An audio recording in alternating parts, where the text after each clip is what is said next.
Hi there, this is Martin Popoff, scribbler of 85 heavy metal books and host of History in 5 Songs with Martin Popoff podcast. When I need to get my Kiss fix, I listen to Shout It Out Loudcast with Tom and Zeus. Listen to us both on the Pantheon Podcast Network or wherever you get your podcasts. Check them out.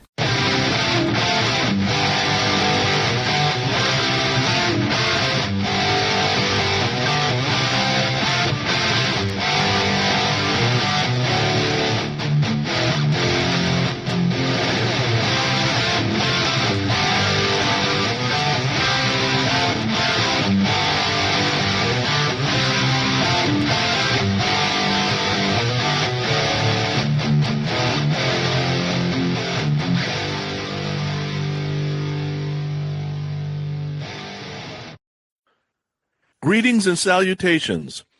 Welcome to Shout It Out Loudcast. Don't turn your radio dial. You're in the right place because the album review crew is back with episode number 46. We're calling this one, What We Do Here is Review, Baby, Review. So stay tuned right here because the devil inside us wants to do a sex dance. We will deliberate, debate, aerate, liberate, and most likely serrate. And since this is Zeus's album, how will Tom and I feel about it? Well, sometimes you kick, and sometimes you get kicked. Tommy and Zeus, how are you? Wow, great intro as always. I'm doing great. It's right around Halloween. I'm drinking my Twix flavored coffee, which is a nice little treat here for us. So, what are you, 5? Yes, I am 5. Twix is the greatest candy bar, just like George Costanza. It's the only one with a cookie crunch. All right. I thought it was like the cereal flavor. No. All right. No. That's Sonny with the cereal. All right. Wait, you guys don't drink the cereal milk? Dude, that's the best. Oh, no, I do. Oh, I do. Oh, like, hell yeah. It's like Dude, I have undrink slurp.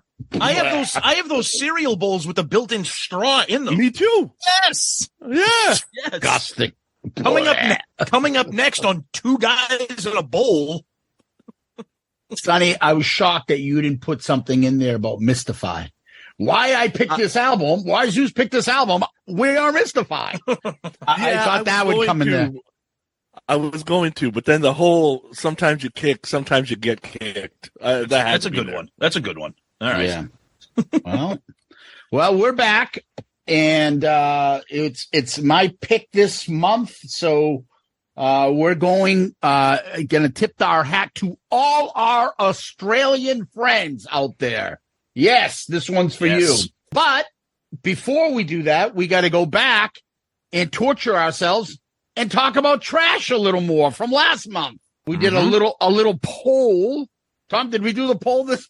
I always ask you, and you're like, no, we only forgot it once. We only forgot it once, and it was like 3 years ago for Winger, I think. I think that was the one we forgot.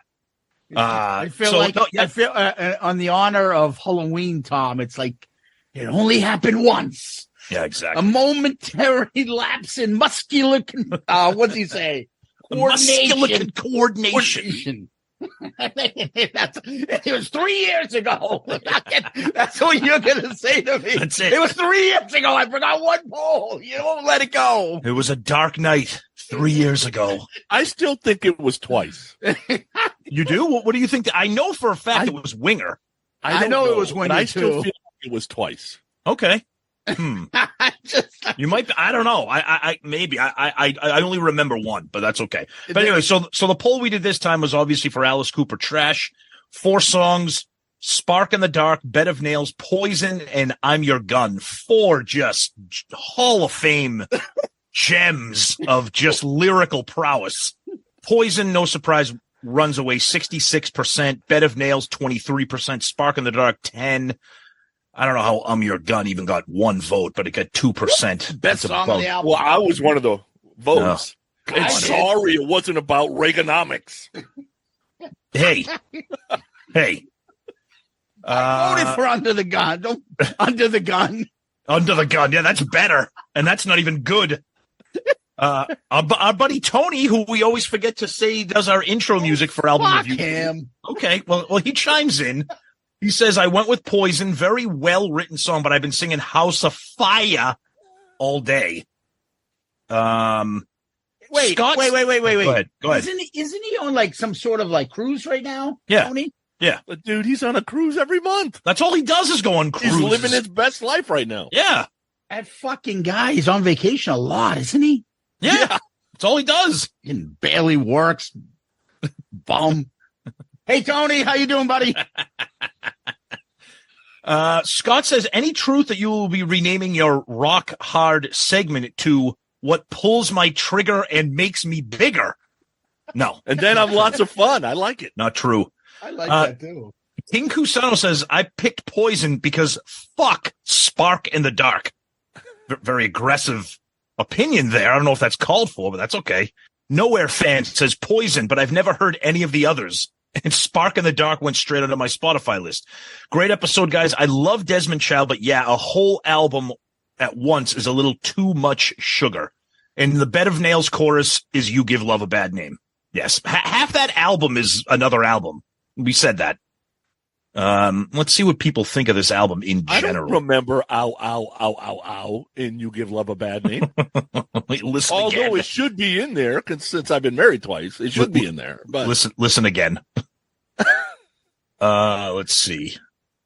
David White says, good album, but I'm not a fan of working with outside songwriters. Well, that's kind of a common thing. That happens a lot. Jim Riley says, I saw Alice Cooper license plates in Phoenix, Arizona. They look cool. And he actually put up a picture. That can't be real, but I don't know. It looks like it is. It probably is. Doesn't he live there? I mean, he's always golfing there. Yeah, that's a good point. That's a good point. Twisted Kister says, Zeus nailed the Fever comparison with I'm Your Gun. I immediately thought Aerosmith, but I couldn't think of the song. One song was worse than the other. God. Ugh. Dizzy Dean's Picket Fence Teeth chimes in for the first time in a while. There's nothing you can do. This maniac's in love with Pooh Knee.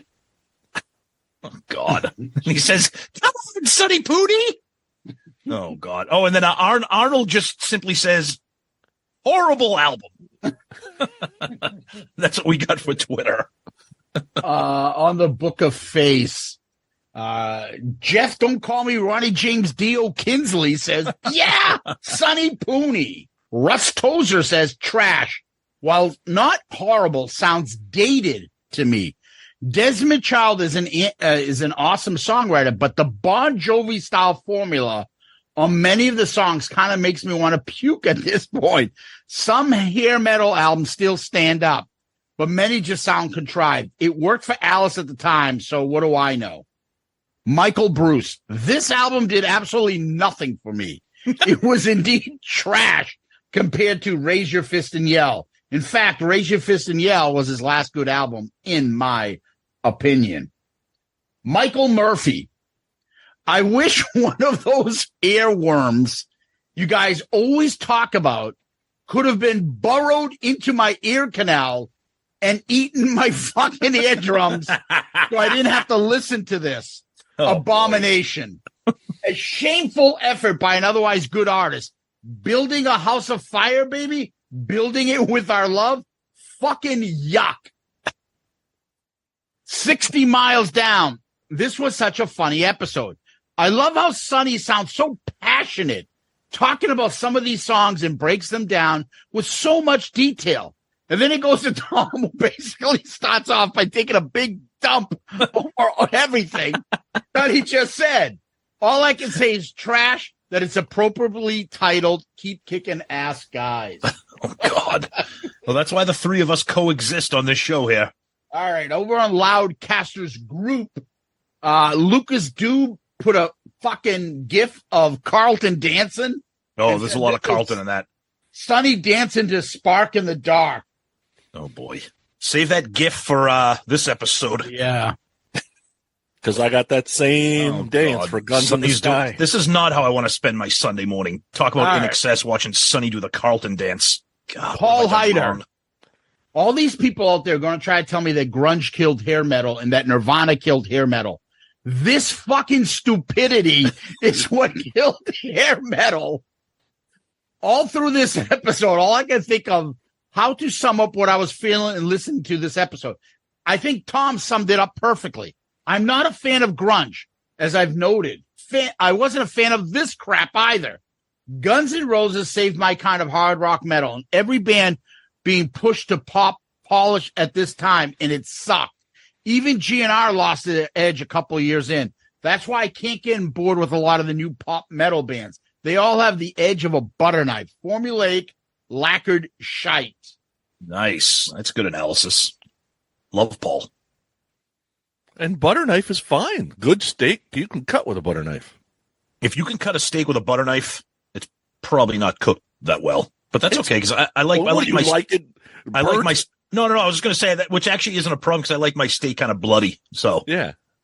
Nasty. I'm not a fucking vampire. That's right, baby. All right. The great Joe Decker. I think Tom and Zeus said it best. It's not bad. It's just disposable, like all other junk hair bands that showed up out of nowhere in the late 80s. Desmond did a great job of shining up this turd and making a bunch of below average songs sound radio friendly, but a turd is still a turd. All right. Over on Instagram, Heavy Mayo. This album makes Play Deep by the Outfield look like Sgt. Pepper's. Oh, God almighty. He loves the Outfield. Oh, God, I get over it. Exactly. Because they have two good songs? I label it at 5. Oh, 5? Okay, 10. wow. Okay.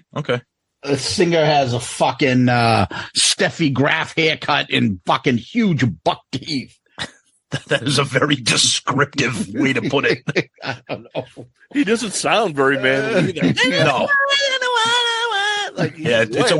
It's a weird tone. Yeah, he looks like a fucking beaver with the fucking. He's got a face. He's got a face for a podcast. With a. All right, over on YouTube, Thonus23, great review, guys. Must say, Trash is a solid album, but I must say I prefer Raise Your Fist and Constrictor. But nevertheless, a solid album sounds better alive, especially Bed of Nails. Respect, he's a gentleman. I met him on tour. He's one of the nicest guys I've ever met in the industry. No one's ever said anything negative about Alice Cooper. All I hear is positive things. Oh, yeah. I love it. I love listening to his interviews. He was on Eddie Trunk not long ago.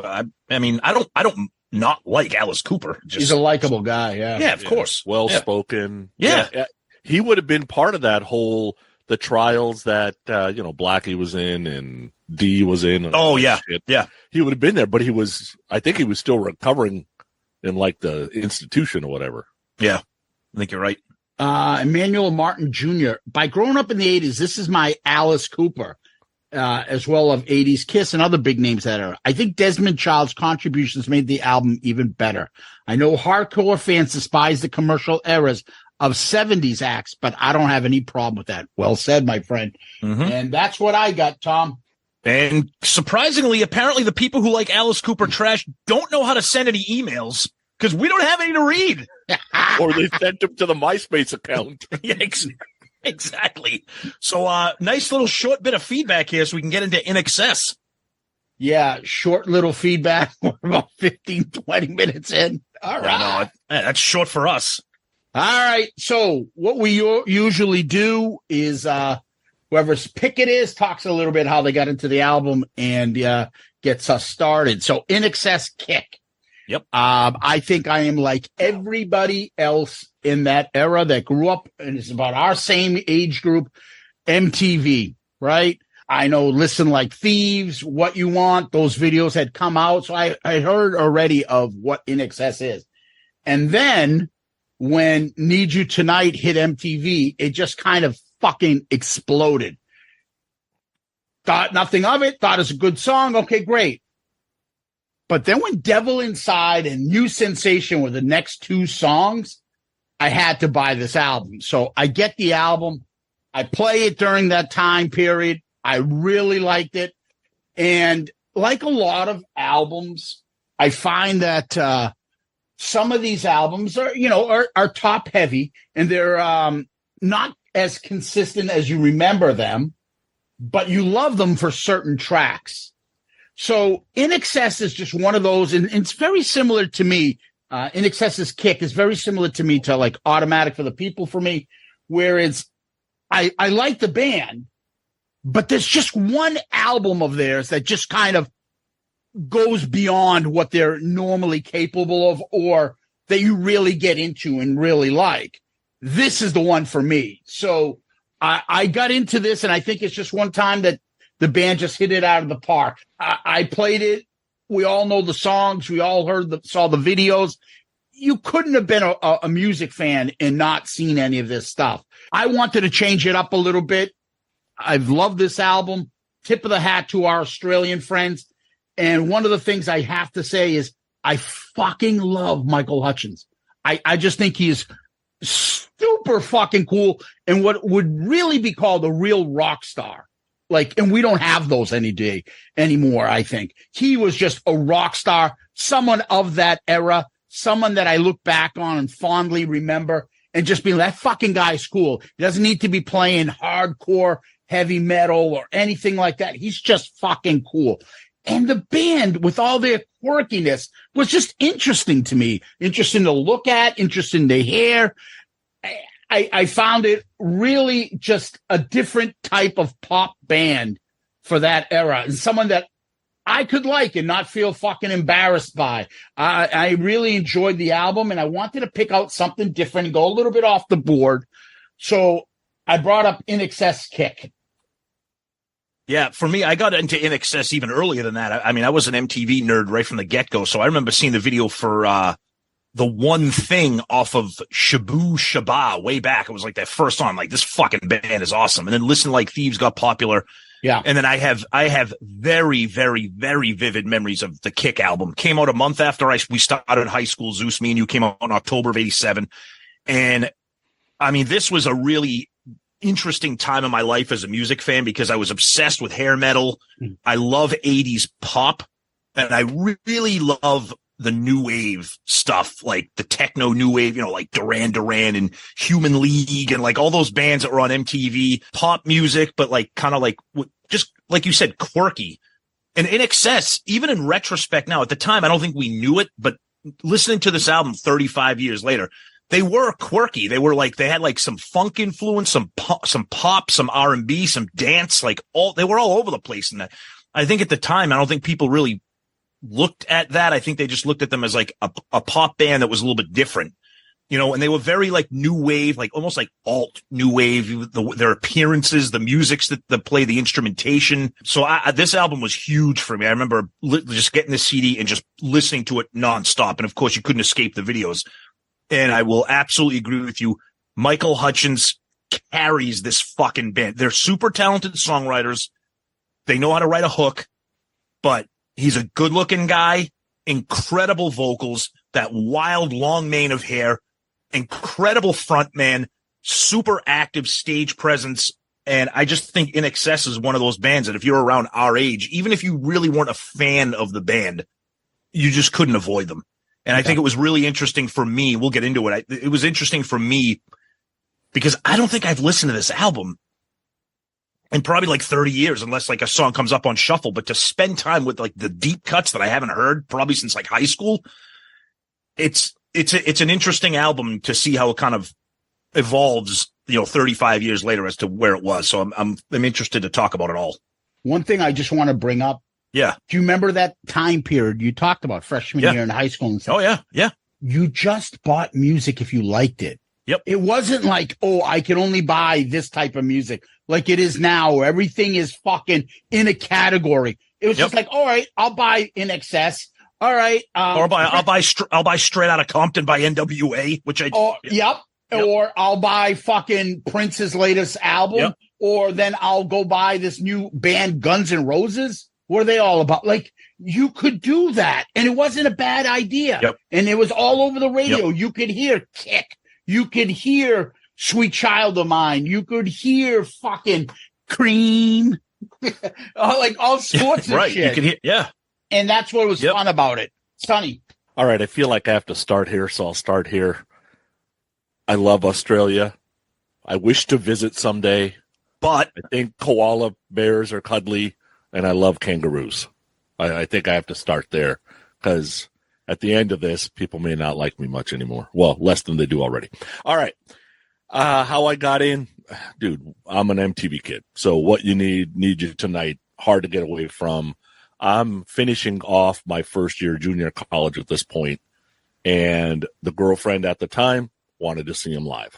So I'm like, all right. So I think it was, they must have played the Shoreline, I'm thinking, but it was June of 88. The opener, Steel Pulse. Do you remember Steel Pulse? Yeah, weren't they like a reggae style band? Reggae band, yeah. So girlfriend's enjoying the show. We're like 8 or 9 songs in, I remember, and I'm like, okay, there's like one song that semi impressed me so far, and I'm like, I think we should get the fuck out of here. So I was about to tap her on the shoulder and said, we should go. And I'm thinking, am I going to get laid if we go right now? Like, that probably is not going to work. And then the next couple of songs, I'm like, oh, wait a second. Well, we should stick around. So they backloaded all their hits on the set list. I went back and got the set list. Let me tell you what the first 9 songs were. Oh, God. Kick, Guns in the Sky, Tiny Daggers, Mystify, The Loved One, Original Sin, Shine Like It Does, Wildlife, and Listen Like Thieves. You have to be a Uber fan to really know seven of those 9 songs.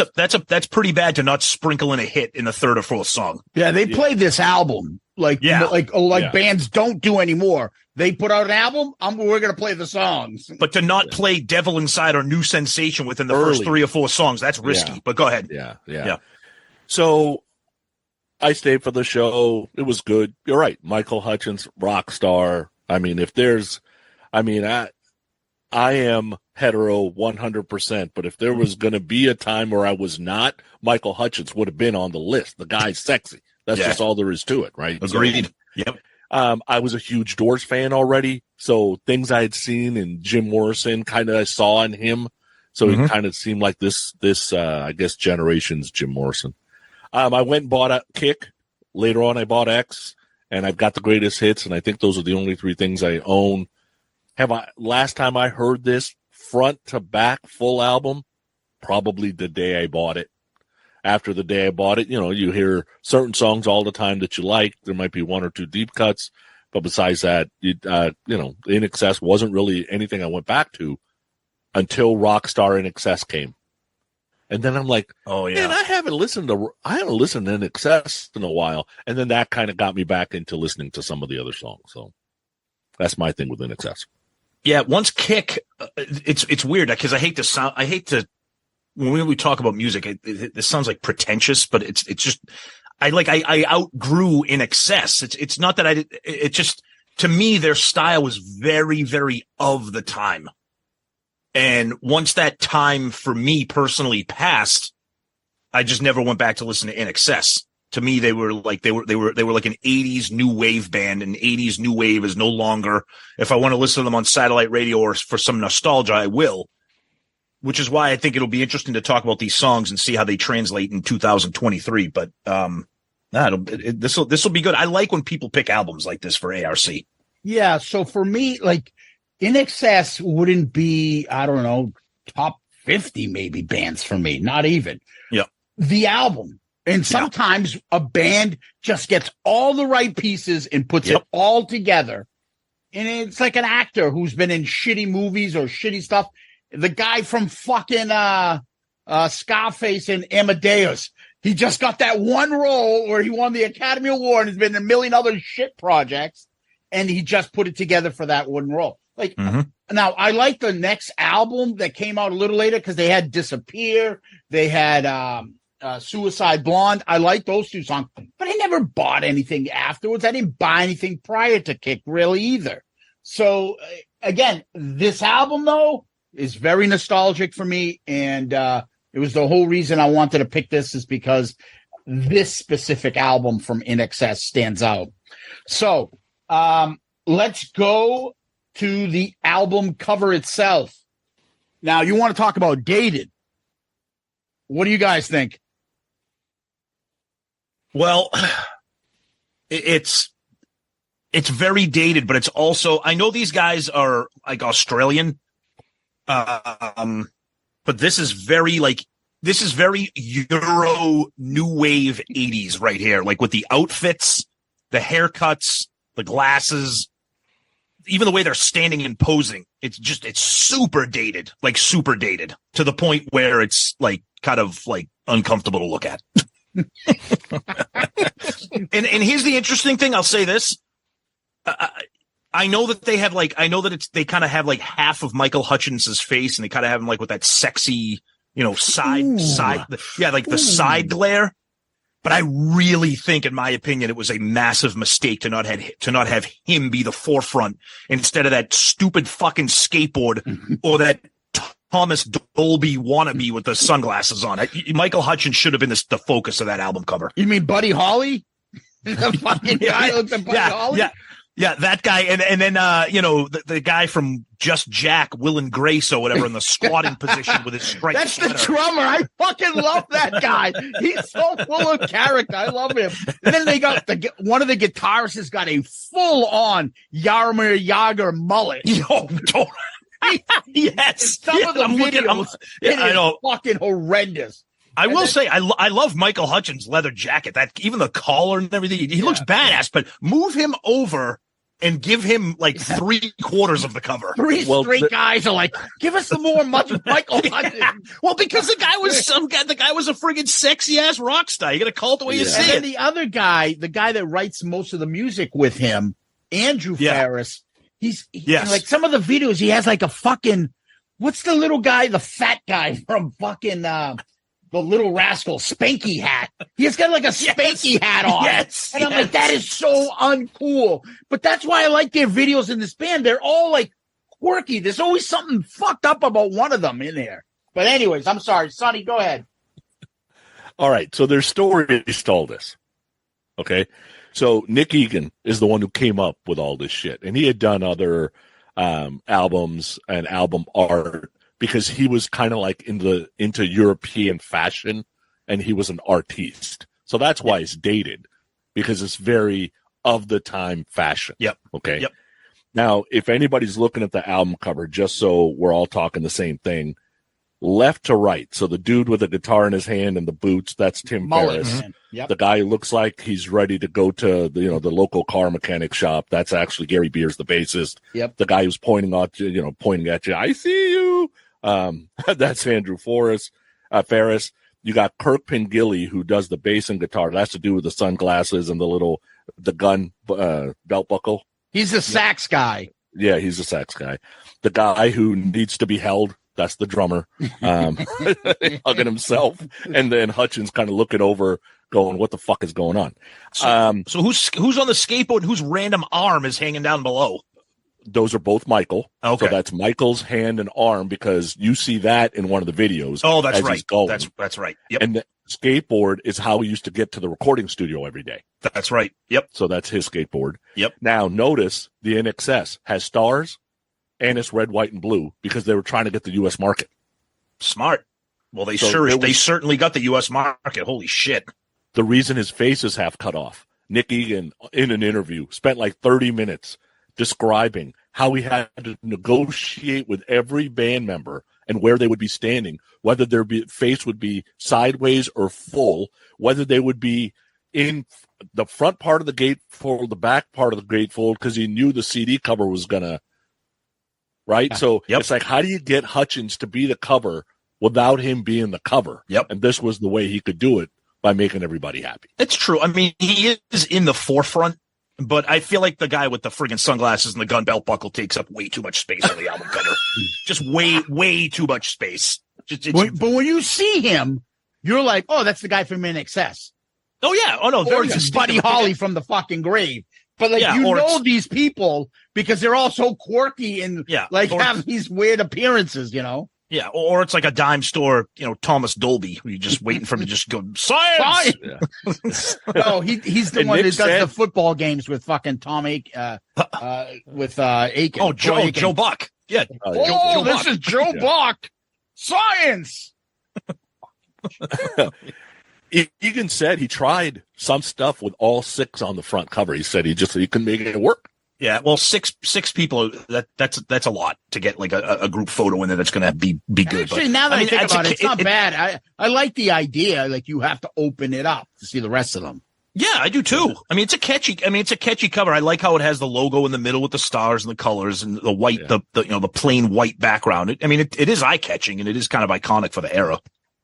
I thought the other weird thing was, and Zeus, maybe I'm wrong, but the way the lyrics are written, sideways, up and down, I've never seen that in a CD jacket. No, it's annoying as fuck because I can't read this. This is like, you get what I'm saying? Yeah, it's just gibberish. It looks like it's just not. It's unique, not how though. the human mind reads. Oh yeah, that's crazy.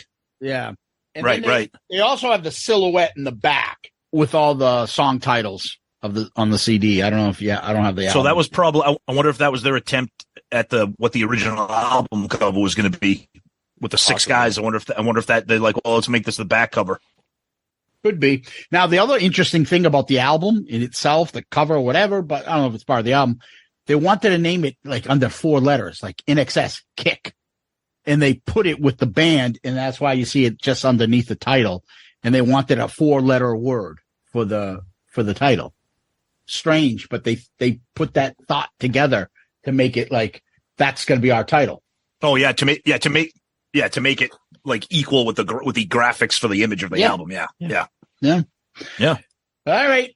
So what we do next is we get into some of the facts. So INXS, the album came out October 19th, 1987. It's produced by Chris Thomas, who's had his hand in working with like the Beatles, Pink Floyd, the Sex Pistols. He's produced albums all the way down. You got into like Elton John. He also produced that horrendous, and I wish we could just to describe it, if we ever did one song, All for Love, that fucking Rod Stewart, Sting, who's the other idiot with it? Bryan Adams song. You remember fucking monstrosity? He produced that thing. Anyways, the album went to number 3 in the US. It's gone platinum 6 times. It went to number 1, Australia, Canada, New Zealand, 9 in UK, spent 22 weeks in the top 10, 4 top 10 singles, sold 20 million albums worldwide as of 2012. And it's number 2 for Rolling Stone's greatest Australian album of all time. Now, I wonder what number 1 is. It should probably be Back in Black. Probably. No way. It's probably some Jimmy Barnes album. It's probably not Back in Black. Who the fuck is Jimmy Barnes? Exactly. Oh, okay, good. I'm glad I don't know who that is. Yeah. That's fine. It's INXS's 6th studio album, obviously their most successful. And then the guitarist, saxophone guy, Kirk Pengilly, said they wanted an album where all the songs could possibly sound like singles. The songs were mostly written by, I guess they used to split it up, but this time they just basically, Andrew Farriss and Michael Hutchence went off to the side, and they wrote most of the songs on this. That's the guy that does the keyboard and guitar and has the Spanky hat. The band was excited coming off the success they just had through like Listen Like Thieves.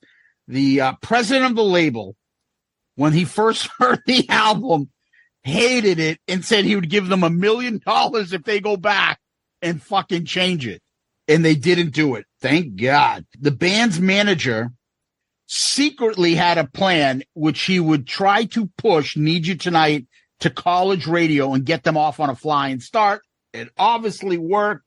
The album fused funk, rock, pop, dance, and Andrew Farriss, the main songwriter, also said that he wanted the songs not to sound contemporary, but he wanted the songs to sound more like the future. I don't know if that's the case, but for me, when I think of this album, I think of 1987 and 88. So I'm not sure if he can say that actually worked at the time. Guys, any other thoughts you want to add? That statement that he made about how he didn't want things to sound contemporary, that's kind of what I was getting at, is that looking now in 2023, in 1987, we thought that this sounded like an 80s album.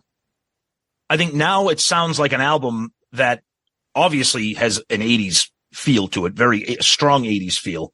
But I do think there is a little bit of interesting stuff going on here that kind of, I don't know, I feel like they were a little bit ahead of the curve, which is one of the reasons why INXS and this album were so huge.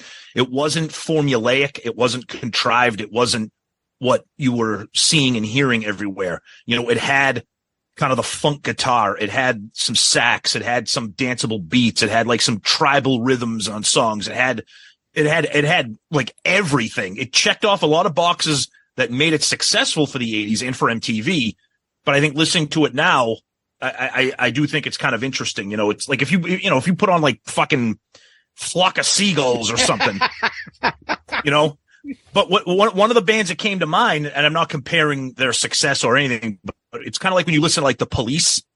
Like the Police were super new wave 80s. But when you listen to them now, I don't think it sounds dated. I just think it's a very unique style of music that they created in the 80s. And it's kind of like, I kind of got that feel when I listen to INXS now. It's unique, but it's from the 80s, but it's not so 80s-ish. Yeah, because their competition, you might say, is they weren't doing music like this. That's my when point. you hear the music, it puts you back into that spot. So you remember the 80s. Listen to this. I can prove the point of what you're trying to say by this. I start the episode off with the Beavis and Butthead doing Devil Inside. Mm-hmm. Think of how weird that is. Beavis and Butthead are on the couch and they start doing like they're not supposed to like it. But even Mike Judge is sitting there going, that's a fucking killer guitar riff. Yep. This is INXS. And then they go on to say it's Australian for this sucks or something, right? Yeah. Like, is this satanic music? Like, but you get the difference. Yeah. Like, this pop band shouldn't have a fucking crunchy guitar riff like this. Yep. And that's the difference. And that's why it sounds a little, I think there were more rock in them for more than a lot of those pop bands, but they had dance and pop and kind of sensibilities. So it worked. And they had the fucking, I think, the coolest fucking guy from the 80s as far as a lead singer, as far as pop bands and things like that go. You know what I say? One more thing before we get into the track by track. One of the things I was listening to with this album, I was like, this is what like a really good U2 album could sound like if Bono had a personality. He's got a personality. You just don't like it. But what I'm saying is Bono, and I like U2. I know you guys don't like U2, or at least I don't think you guys like U2. I like U2. I'm a fan of them. But I feel like they're so serious and they're so just pretentious. I feel like a lot of these songs could have been U2 type songs in this, because U2 checked off a lot of those boxes. Yeah. Rock, pop, new wave, some danceable beats every now and then. But I feel like Bono was just too much of a fucking stick in the mud to kind of let himself go the way Michael Hutchence goes on this album. I just kind of picked that up. He's a serious musician. He's got like the Don Henley, I am fucking to be respected, stick up his ass. Exactly. Right? Exactly. Yeah, I know. Sonny? But the only other thing you had said, it topped out at number 3. Number 2 that day. Yep. Dirty Dancing soundtrack. Undeniable. Undeniable. Number 1 that day. Oh no. Whitney Houston. Faith. George Michael. Great fucking album. ARC, baby. But number 4 that day, the Mallrat, Tiffany. Ooh, God, she's hot. Oh, yeah. She's hot. I didn't go in for that potato nose Debbie Gibson. She got it fixed. Did she? I think Debbie Gibson she's hot too. Oh, she's just fucking Mr. Potato Head. But Tiffany was that redhead skank they picked up at Orange Julius and fucking got a hand job behind the mall. What do you mean behind the mall? You got a hand job in the dressing room at Kmart. Fucking in the back of the Tom McCann store. Ooh, baby, let's go to Walden Books and help me out here. There we go. Now you remember that? She's touring the malls. Yeah. She's touring the malls? But let's be serious, though. That's kind of brilliant. That is kind of brilliant in the 80s. Yeah. She basically she's like, everybody who loves me is a teeny bopper, and they're all at the mall. Let me just go to the mall. Exactly. She was like dirty. How the fuck did we get up? Thanks to Sonny for giving us on a Tiffany tangent. She was dirty. She reached She was out to riding us, dirty, Tom. Well, What she did a reach around? What? no. So she released a new album, some sort of rock album. How do you know And this? Her people reached out to us on this? Growing Up Rock. No and way. wanted us to interview her. And I'm like, Steve, You have to. I'm like, we can do it, but the songs are not very good. So what am I supposed to say? You suck. Just be like, we'll do the interview, but you got to give me a hand job behind the mall. My friend Sonny Pony wants to get a hand job from you. Is that possible? You can do that, and we'll play your song on their station. Sure, I'd do it. I bet you she looks dirty now, right? That's okay. She's a little worse for wear. Don't we all look a little dirty? We're all in our 50s. We're all, come on. There's not a lot. We have the faces and bodies to criticize everybody else. Yeah, I mean, there's not a lot of tread left on these tires. Let's be serious here. Come on. I mean, for fuck's sake, we're reviewing we're at, what is this, episode 48? I mean, sooner or later, we're going to be reviewing Tiffany albums because we're going to run out of fucking good things to talk about. We should do one-hit wonders like Tiffany and Potato Nose Debbie Gibson and fucking the rest of the skanks from the 80s. Ooh, the chick with the hairy armpits that did the 99 Luft balloons. She was hot, too. Nina. Ooh, Nina. She had fucking rainforest underneath those arms, though, from what I understand. She ain't taking Jane and doing, there's no landscaping going on there. No. None. We'll bring in Tony Basil and she can do the Mickey dance for us. That reminds me of that Beavis and Butt. These cheerleaders are fat. The funny thing about that is they were. So, like, you know what? You probably saw that and thought that, and they just got said. Oh, man. all All right, let's get to the tracks. First track, here we go. Guns in the Sky. Ha ha ha ha. Da da da. I mean, I'm like, what the fuck? Da da da. Give me da da da day, da da da da day. Hey, any day over this da da da bullshit. I get it. You're singing about what's happening in Reagan Star Wars, and Hutchence wants to tell his story, blah blah blah. But this trying to sound tough and primal and grunting and do the lyrics. Okay, now take your hands, raise them up into the air all around you. Now bring them down like a clock at 2. Shake your head. You know what to do. Okay. It sounds like, let me give you some other lyrics. Let's make a flap to the left, then a stomp to the right. You shake your tail feather, put your knees together real tight. I mean, he's basically doing the chicken dance here. Like doing the hokey pokey. He's doing the hokey pokey. Come on.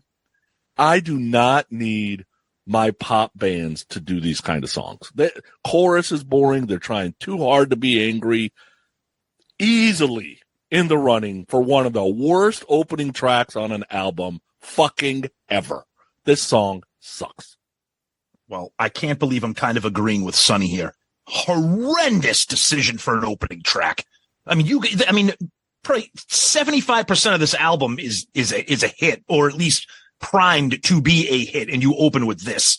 First of all, I don't understand the James Brown intro. Like, and then you got about 3 minutes of the exact same beat. Dun, dun, dun. I mean, now I will say, if there's anything that saves this song for me, it is that I love Michael Hutchence' voice. I think his voice is great when he's howling or when he's singing. But you know what's funny? It's ironic because I just made a comment about U2. This is something like Bono would do. This is wicked, just not good, and it's a really bad opener. It's a shockingly bad decision for an opener. Guns in the Sky, written by just Michael Hutchence. And I'll get into something about the writing of this afterwards. Yep.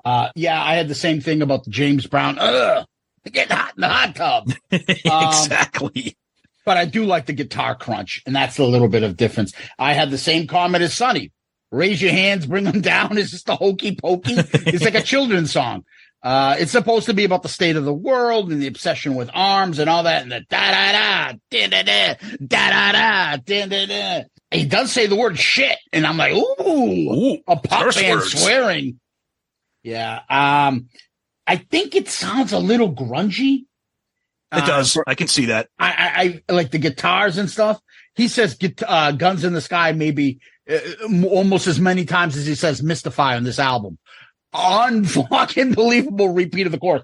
So I always have this thing about openers, and I might disagree with you guys a little. Sometimes I like an opener to be like a beginning, kind of letting us know what's coming up. It doesn't have to be blow your brains out. And sometimes I like it. Enter Sandman, fucking Smells Like Teen Spirit, Welcome to the Jungle. Sometimes I get it. Then there's like Let It Rock is a slow build from Bunch. Yeah, I love it. I love it too, but it's a slow build and it gets you into what's kind of coming. And the same thing with this. And there are other tracks that we've heard where there's like some sort of opening theme music and then they build you up and get you into it. So I don't really mind this because I'm thinking I don't want to be blown away. It's a pop album, so I don't need to be blown away with the big hit right off the top. This is a pop album. I think a hard rock album needs to have that killer track, and it works more. There's a video for this. So I don't know if you guys caught it. This is one of the 3 videos they filmed in Prague, and you can tell with the cover, the fucking videos, these guys are Euro trash kind of, even though they're from Australia. I don't know. The video works for me because Michael Hutchence just, you watch him and it makes me like the song more than I should, because when I originally had the album, before I even saw the video, because I didn't even know there was a video for this, I didn't remember it. So when I'm reviewing the album, I don't have Guns in the Sky as a very highly rated song. But I like it more. It grew on me because I watched the video. He's like they're walking in the like some hallways of this big fucking Czech Republic fucking building. But every time he opens like almost the door, he's got like a new outfit and he's just strutting. And then the band is in the background doing quirky shit. And one of them's got no shirt on. He's playing the guitar. And then he just keeps opening the doors and he just has a different outfit and he just swagger and everything.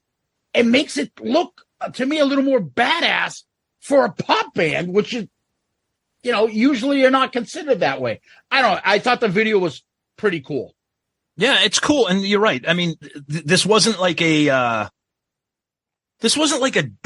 one interesting thing about this band, like they looked cool, like for the time, like in retrospect, we're kind of teasing about the album cover and some of the way that they're dressed in the video. But when this came out, they were like cool for the time.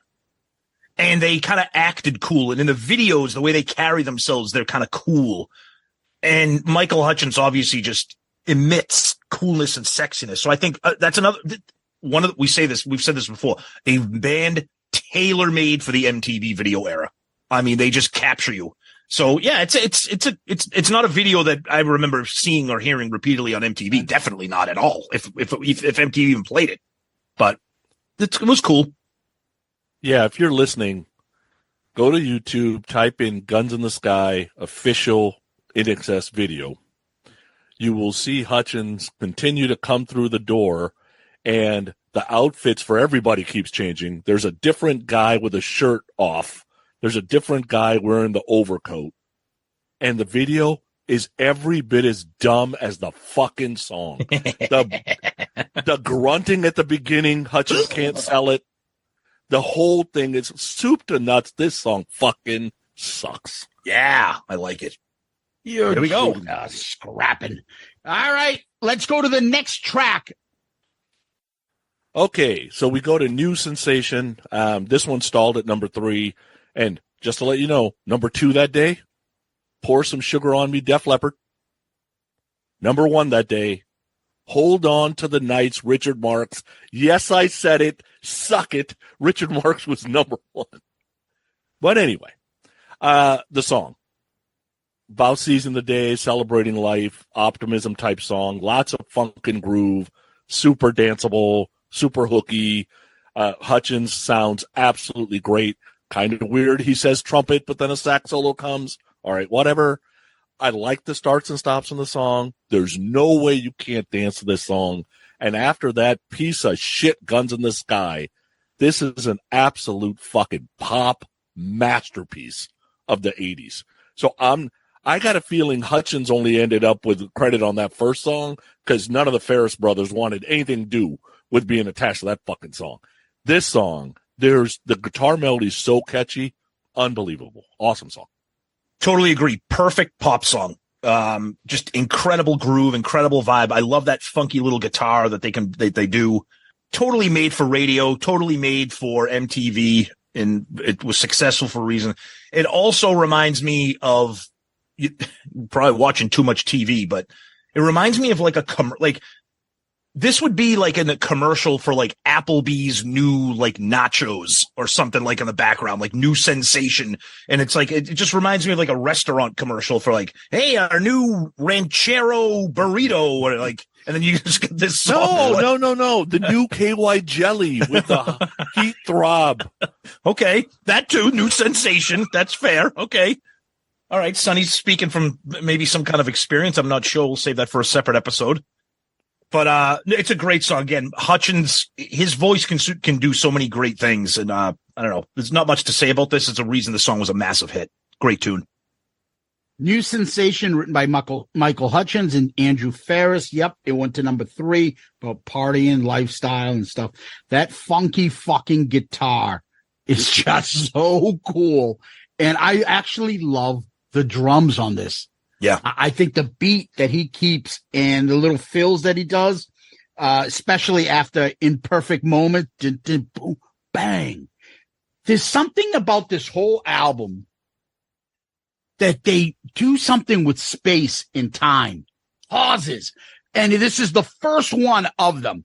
Din, din, din, din. Cry, baby. Like, it's fucking awesome the way they do this throughout this whole fucking album. And they stop the song and then the, and it's just so, to me, it's just so fucking cool. And I just put down, does he really say, instead of Cece pick up that guitar and talk to him, does he really call for trumpet? Just no. It's not rock and roll. No. Especially when there's no trumpet. No, it's just no. And then I love the theme that he keeps doing. Live, baby, live. Sleep, baby, sleep. Dream, baby, dream. Cry, baby, cry. Hate, baby, hate. Love, baby, love. That's fucking awesome. That runs throughout he's just the lyrics and his vocal delivery. The way he, again, 3 straight guys here, but like the way his breathy delivery when he talks, and it's almost like it was, and just the way he delivers each song and he stops and makes it's just fucking addictive. It's great. And I think he put it all together on this fucking album. This song is just, again, it's not a rock song. Like it's rock enough. There's enough rock to it. That guitar is just so fucking catchy. Yeah. This song is off the fucking charts for me. And then there's the video. This is the other one filmed on a municipal house in Prague. Again, I just fucking find these guys interesting. He's got like almost an oversized coat, his hair in a ponytail, and the way the music is going and he's dancing in the front, very Jim Morrissey kind of thing, but in the modern times. And I don't know if he's purposely doing that, but he's got the like almost like what Axl later on. Yeah, he's got the Axl, the snake, dance, the slither. Yeah. And it seems like his cuffs are like too long and he's holding on to his jacket. And just the whole band is like into the song and they're all different looking. And as I said, I love that fucking drummer. He's so fucking animated. And he happens to have the biggest drumsticks I've fucking ever seen on a little pussy drummer. And they're bigger than Eric Singer. They're fucking huge. They're like tree trunks. Yeah. And he's just looks so cool. They're all, they have the little silly, slow special effects, new sensei that each one of them does at one point. Oh, and he's also got the suit perfected by Robert Palmer in the 80s where he dresses up and like a lot of other guys do. Do you like the head bopping by the guitarist? Do. And he does this fucking bopping to this thing in the middle of the video. And they just look like they're having a ton of fun, like a fun band enjoying themselves. I think the video totally matches the vibe of the song. Like you said, the band's having a good time. They're all animated performers. there's nobody there that seems like they don't want to be there. And of course, you got Michael Hutchence fronting the thing, so it's going to be eye catching to begin with. So it checks off your ears and your eyes when you're watching the video.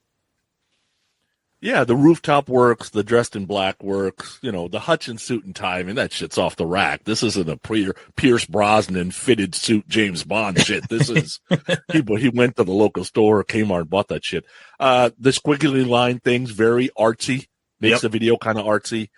And, to me, when you watch this video and you're kind of watching what Hutchence is doing, he's a cross between Jim Morrison, Axl Rose, and Mick Jagger, right? Yep. So whether you like Mick Jagger, Axl Morrison or Jim Axl Jagger, whatever, right? He's kind of doing all three.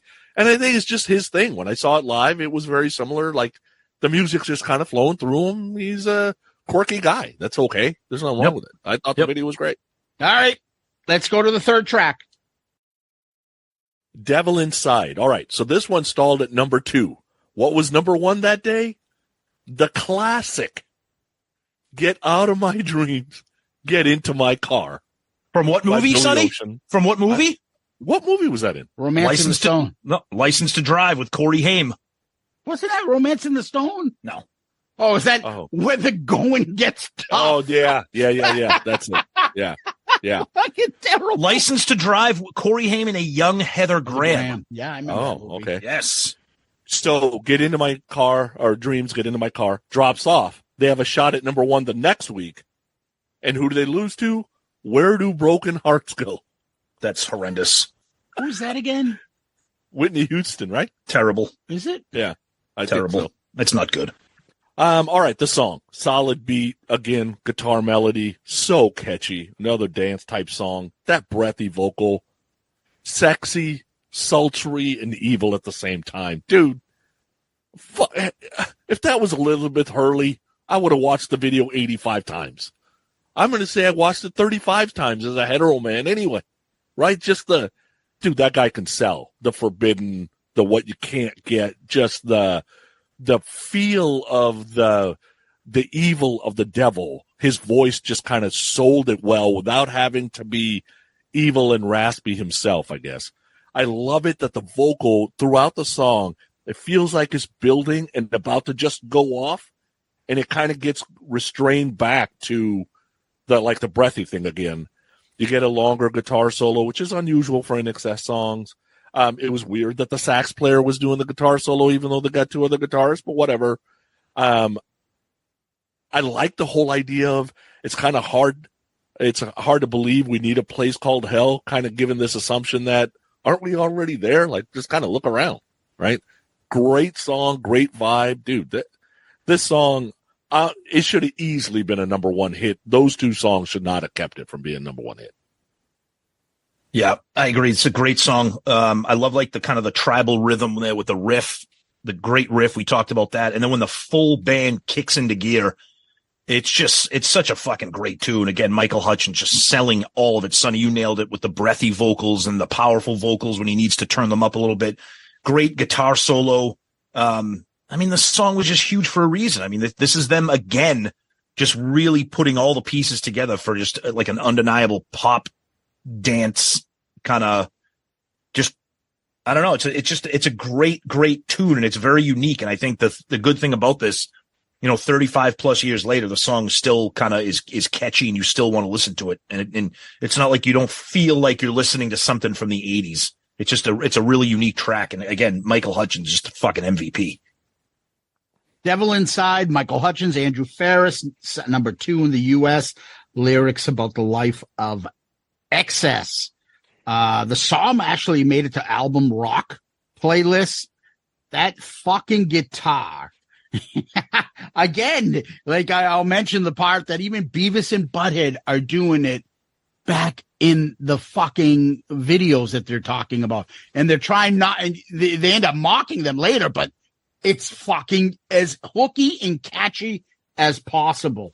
The beats almost sound like the beginning, though, like the tribal beats that you're talking about, almost like Sympathy of the Devil beginning part, and the little differences going on there. And then comes that fucking guitar riff, and it's just sexy delivery of the vocals, breathy. I love that he says kick in the song. And the lyrics, words are weapons sharper than knives. That's fucking awesome. The outro, when it picks up, has the two different melodies going at the same time. So good. Fucking love that shit when that happens. It's great. This is a song by Collective Soul, the December. Oh, yeah, I love that song. They fucking do the same thing. There's actually like 4 different things going on that outro at the same time. I fucking love it. Yep. But he also kind of does a little bit of an axle. Na, na, na, na, na, na, na. Right? Yep. And that's the part where I think, Sonny, you're talking about refraining. He could have went into, like screaming that and getting that Halford fucking vocals or something, but he keeps it like cool and calm, but he's got some bass behind that voice a little bit. And then the it just fucking rocks.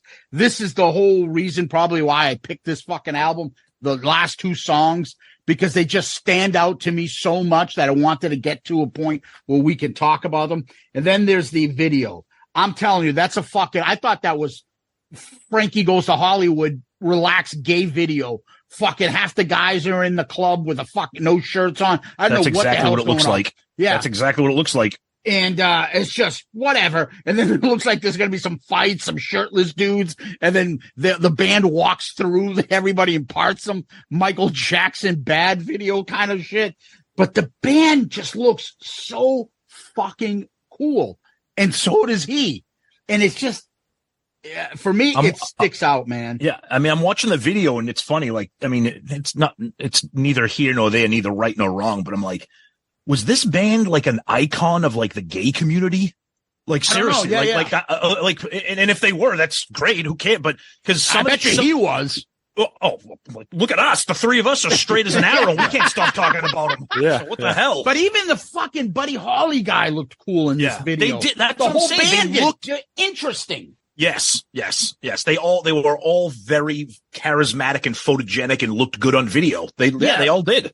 But not like in a fucking, like you said, flock of seagulls, culture club, interesting way of looking at like, what the fuck?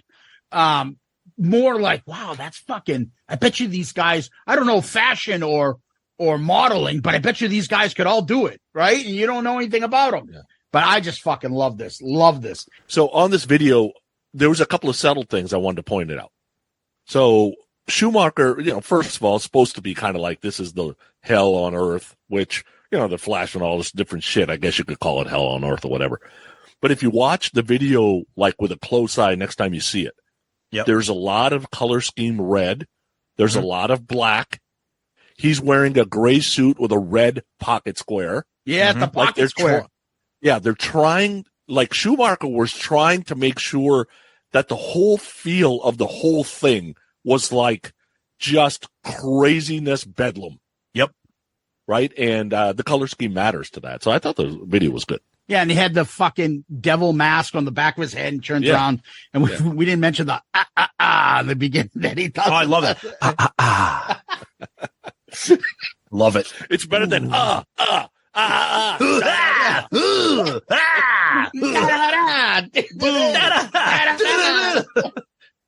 Make a compilation of all of our sounds at the end of this episode for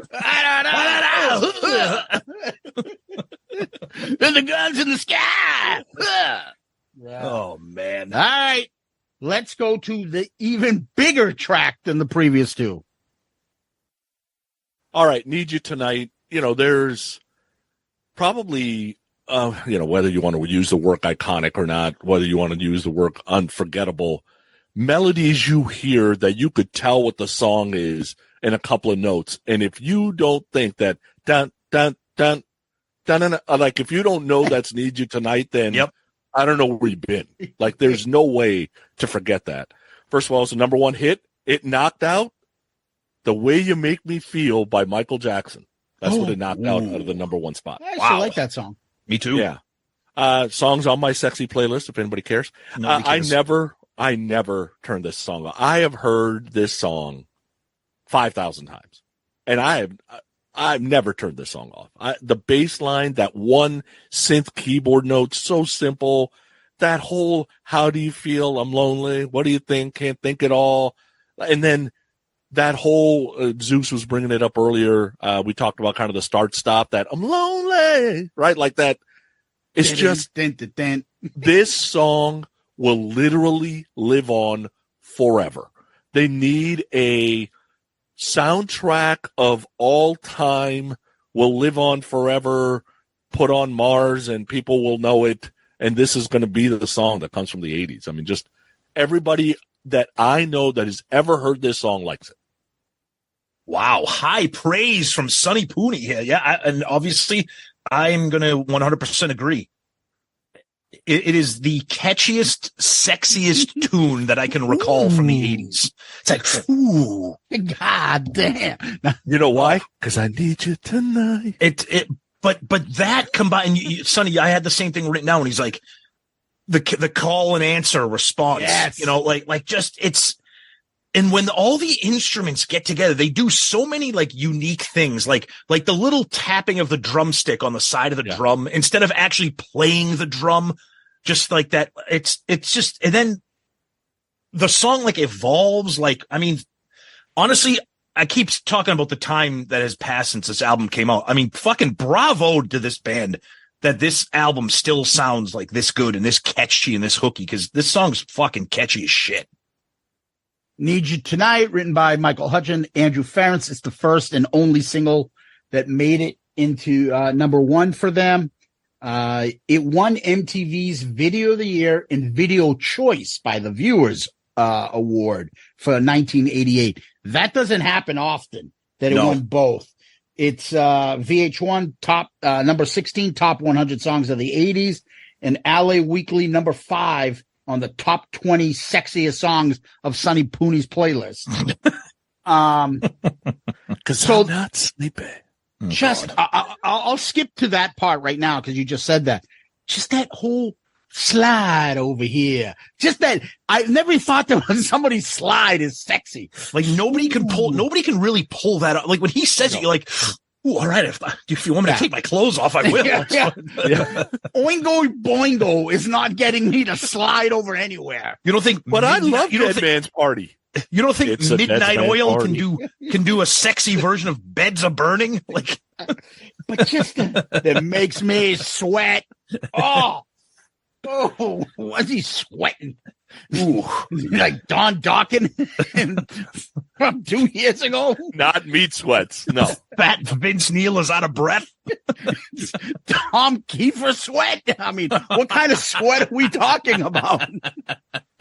Oh man. Anyways, so the story goes, at one point they told them like stop doing whatever they were trying to record. They're going to go to Hong Kong to make the rest of the albums and come up with the demos and stuff. On the way to the airport, Andrew Farriss had this like, oh shit, I've got this idea of this song, and he had the riff. So he made the fucking cab guy go back to his hotel.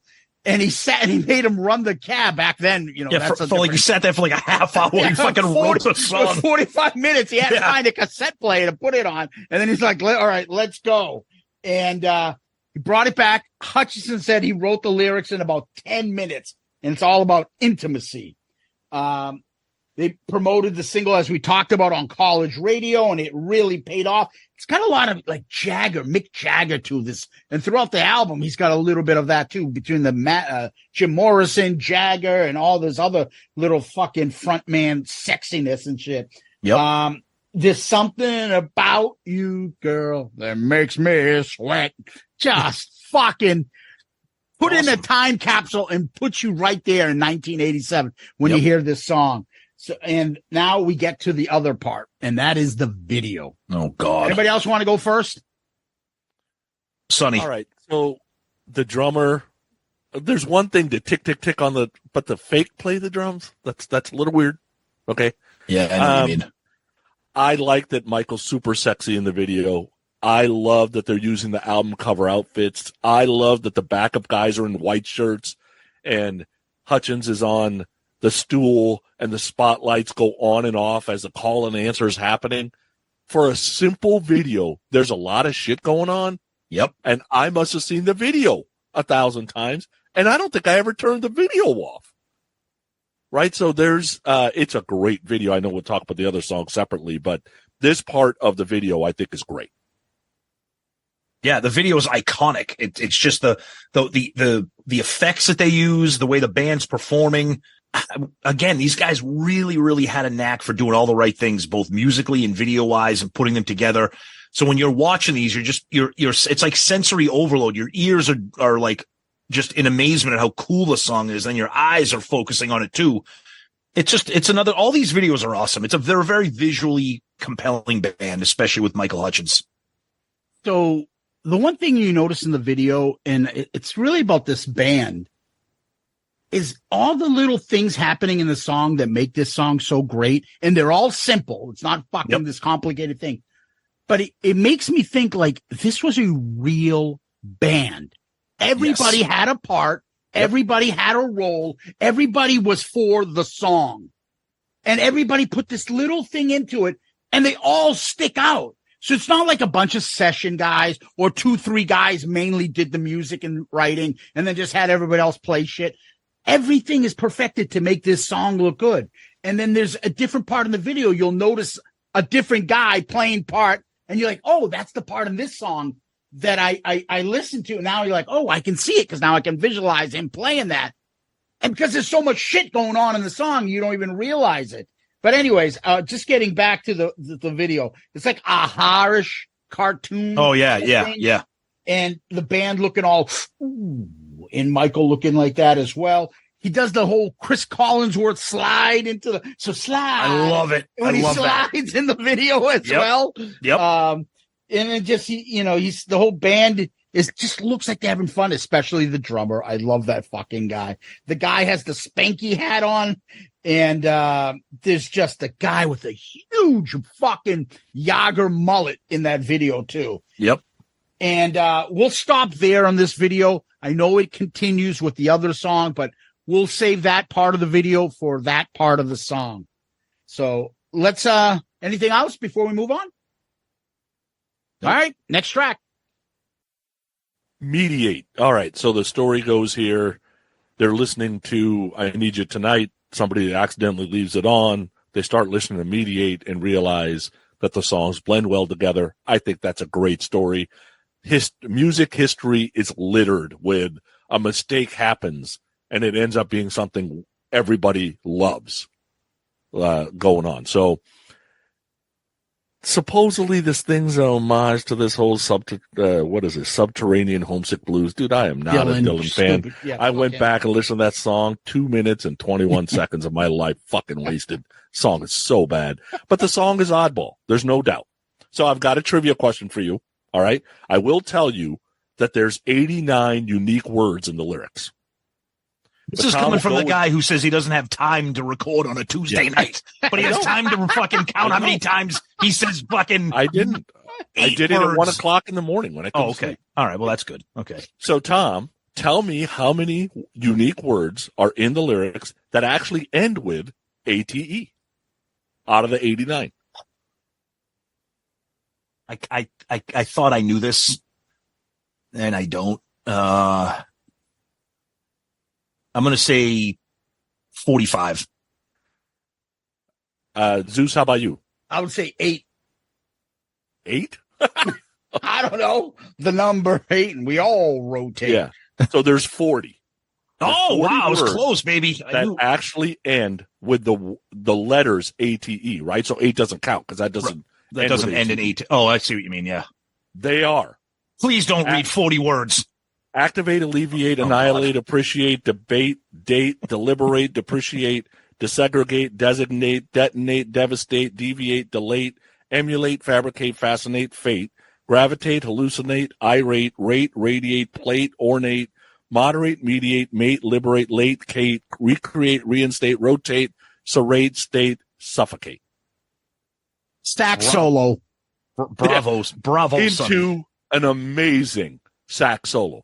Probably one of the best sax solos of the 80s and an 80s pop song. Dude, I love this song. I love that they're together. I love that the video's together. And it's an oddball for sure, but I really like it.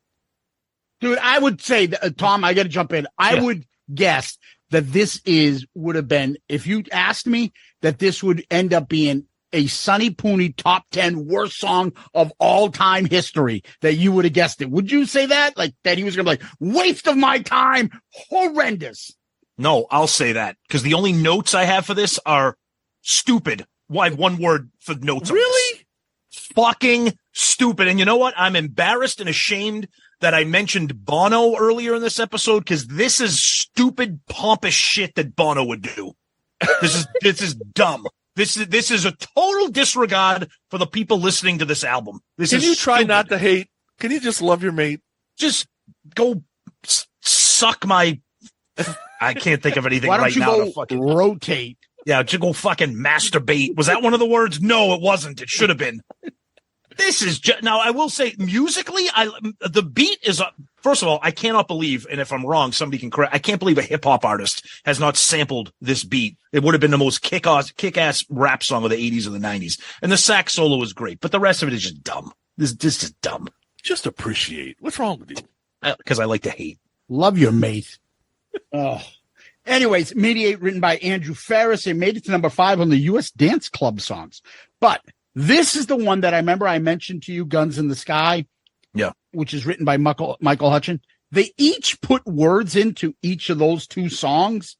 And they're like, do I give them credit? They're like, all right, why don't we just make a deal? You get solo credit for that. I'll get solo credit for this. That's what they came up with. The song just sequences right from New York, Need You Tonight. And to me, I always put the 2 of them together. Everything rhymes with ATE, 8. And we talked about the lyrics, and Andrew helped him out with Guns in the Sky. So he gave him credit for this one. And they each said, you take that, I'll take this. Then there's for me, again, I don't need everything to be kick-ass. I think this is just overall an album. There's a sequence in there where this plays a part. And this is just something different. It makes it interesting to me.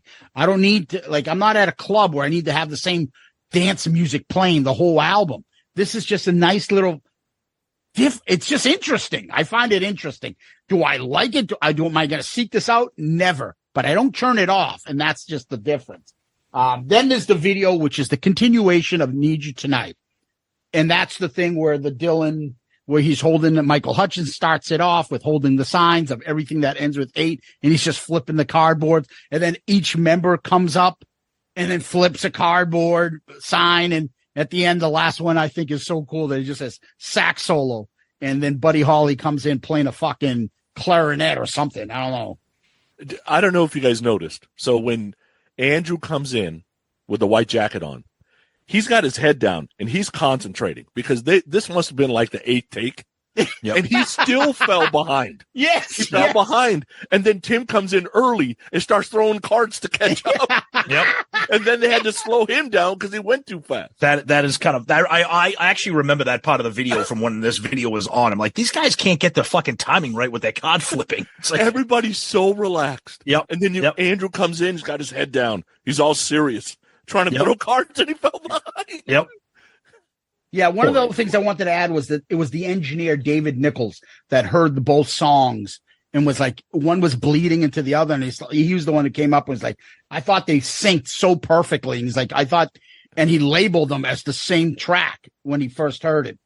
Anyways, lyrically, it's about fucking apartheid and fucking stupid shit going on in the 80s and how everything works. And so in the video, there's a part where they talk about the date. And the date on there is August 9th, 1945, which is the day of the atomic bomb and the fat man dropped in Nagasaki, which I think was interesting that they incorporated that into the actual video as well. All right, let's go to the next one. The Loved One. All right. So when I had shared that I haven't heard this song, this album front to back in a while, I had. So when this came on, I'm like, wait a second, isn't that the musical melody to Bad to the Bone? Did George Thorogood rip this off? So I'm like, okay, whatever. So then come to find out, it's a cover of a cover that INXS had already done 6 years earlier. I went back and listened to the original, Michael's voice got a lot better over this. You shouldn't have done that. Yeah, that helps. I would tell you this song is not very good. And I get it that, Hutchence is trying to be Mick Jagger here. They did it because it was one of the most popular songs in Australian music history. But the song was super meh to me. So I'm like, why would they do this song? But I'm sitting in Cincinnati, Ohio, wondering that. I guess if, Katy Perry went and did Rockwell, I always feel like some people in Australia would be wondering, why the fuck would anybody do that song? And not know that was one of the most popular songs of the 80s, right? So I guess it kind of is what it is, but the song is not good. It wasn't White Limo unlistenable, but it was borderline White Limo unlistenable, and it was worse in 81. Yeah, this is not a good song. This is kind of a thud. This is kind of a thud with here. I mean, even the chorus is weird when he's like, "Oh baby, I love you so, I need you." It's like it back. It just doesn't really. I mean, for better analysis, it's kind of a mess. Like, I know it's a cover, so they're taking the source material and doing what they can with it, but it's just Michael Hutchence can't even save this. This is kind of a tough one to get through. The Loved One, written by Ian Klein, Jerry Humphreys, and Rob Lovett. So the song was by a band called The Loved Ones, with an S, singing The Loved One in 1966. And you get that vibe. So the vibe that I get from this is Gloria. That cover version that Tuck and the Doors do. Yeah, but that's a great song. I know. But that's about Laura Branigan's Gloria? No, Jesus Christ. G-L-O-R-I-A, Gloria. Oh, good Lord. G-L-O-R-I. It's a great song. The Laura Branigan song's way better. What is the matter with you? You were my queen and I was your fool, riding home after school. Well, stick to the shitty song we're covering right now. Song rocks. I wonder how we can get that song onto this, but that's on a fucking Live Doors album. Fuck. Anyways, the INXS recorded this twice. I don't know. They're like, we got to make this a hit again. It's not going to work. Stop it. It was a standalone single in 1981, and then they put it on a compilation called Incisive. I don't know, INXS. The arrangement changed totally. There's a video for the original version. I thought it wasn't them. I'm like, holy fuck, that is them. Michael Hutchence looks completely different. The song sounds very different. It's brutal. I don't mind the chorus. I like it. It's very kind of 60-ish. It is what it is. It's okay. I don't have a problem with it. But let's go to the next one. Wildlife. Do. Songs about being free. Because it's what we do. It's what we do. I say it's what we do. I'm going to label Hutchence as Foghorn Leghorn, I think. Because he's pretty close, too. Dominated by keyboards. I hadn't heard the song in a while. There's a reason it wasn't a single. It's just not as dynamic or as catchy as a new sensation, Devil Inside. It's not bad. It just would never really make a playlist for me. Then that whole weird drum thing and the whistle at the end, completely unnecessary. Like, it just makes a boring song weird. And then you hear it a little bit in all the other songs, but I really hear it here, where Hutchence basically sounds dead on Mick Jagger. Like when he says, I got to learn some respect. That's what I have for you. He's dead on Mick right there. So, get it? Dead on? Is that too soon? Nice. I was wondering. Yeah, we haven't covered that yet. I didn't think we would, but maybe we should, but we won't. I don't want to. No. Sonny can't stop laughing right now. That's funny. It's been forever. Jesus, when is it not too soon? Are you done? Yeah, I'm done. So, I mean, I don't mind this. This song is weird because there's something missing from it. Like melody. Yeah, I think that, so it's kind of hooky. It's kind of catchy. There's some stuff going on, but I don't know. I can't put my finger on it. Maybe that is. Maybe there's no You're right. There's something where I'm like, if you added this, the song could have been really good, because it feels like he's kind of like talking throughout the song, like not really. The vocals are kind of loosely spaced out a little bit, and it feels like he's like waiting to like kind of burst out with the vocals, and it just doesn't really come around. But sonically, this is like one of those good like headphone songs, I like to call them, where there's a lot of stuff going on, instrumentation wise, percussion wise in the background. But yeah, I felt every time I listen to this, I'm like, maybe it'll get better now. It just doesn't. It's not bad. It's just kind of musically, I like it. I just wish Michael was doing more stuff vocally with it. Wildlife by Michael Hutchence, Andrew Farriss. This is very popish. Yeah, wicked. It's like a pop song. This is the kind of stuff sometimes when I listen to REM albums that I'm like, God, I'm trying to like this. I just fucking cannot. Yep. And it's the same thing here. Like, I like Michael Hutchence's voice. It's not bad, but I wouldn't ever go like, oh, I need to hear Wildlife. Right. It's just not there. When he sings, that's what we do. That's what we do. Foghorn Leghorn style, as Tom says, as Sonny says, excuse me. And he goes back to, that's what you need. That's what you need. I think it's hearkening back to that. His song, it kind of grew on me. It was the least familiar song. I didn't really remember it much when I got back into the album to listen to this. And there's a pause again at 2:15, 2:16, and just the same common theme. Overall, okay, I guess. Yeah. So let's go to the next one. Never Tear Us Apart. Got to number 7. Here's the 6 it couldn't beat. These 6 songs are goddamn classics. Oh, God. 6, One Moment in Time by Whitney Houston. Everybody knows Terrible that song. 5, Bad Medicine, Bon Jovi. Good song. 4, The Locomotion, Kylie Minogue. Painful. She's hot. She dated Hutchence. Okay. Yeah. 3, Groovy Kind of Love, Phil Collins. It's actually not a bad ballad. 2, Wild Wild West, The Escape Club. Absolutely horrendous song. Yes. And number 1 on the day, Never Tear Us Apart, conked out at 7, Kokomo, Beach Boys.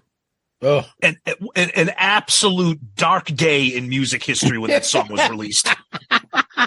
just an absolutely horrendous. It's the hair metal stage of a classic American band. Exactly. Yes. Oh, brutal. Tom had mentioned U2. This is where I kind of got the U2. I'm like, God, I really hate U2, and this is the best U2 song pretty much ever. If the rest of U2 sounded like this, I'd actually enjoy it. It's just got that kind of like jazz, rock, pop, waltz mix, very well written. Love to build and stop and build again throughout the song.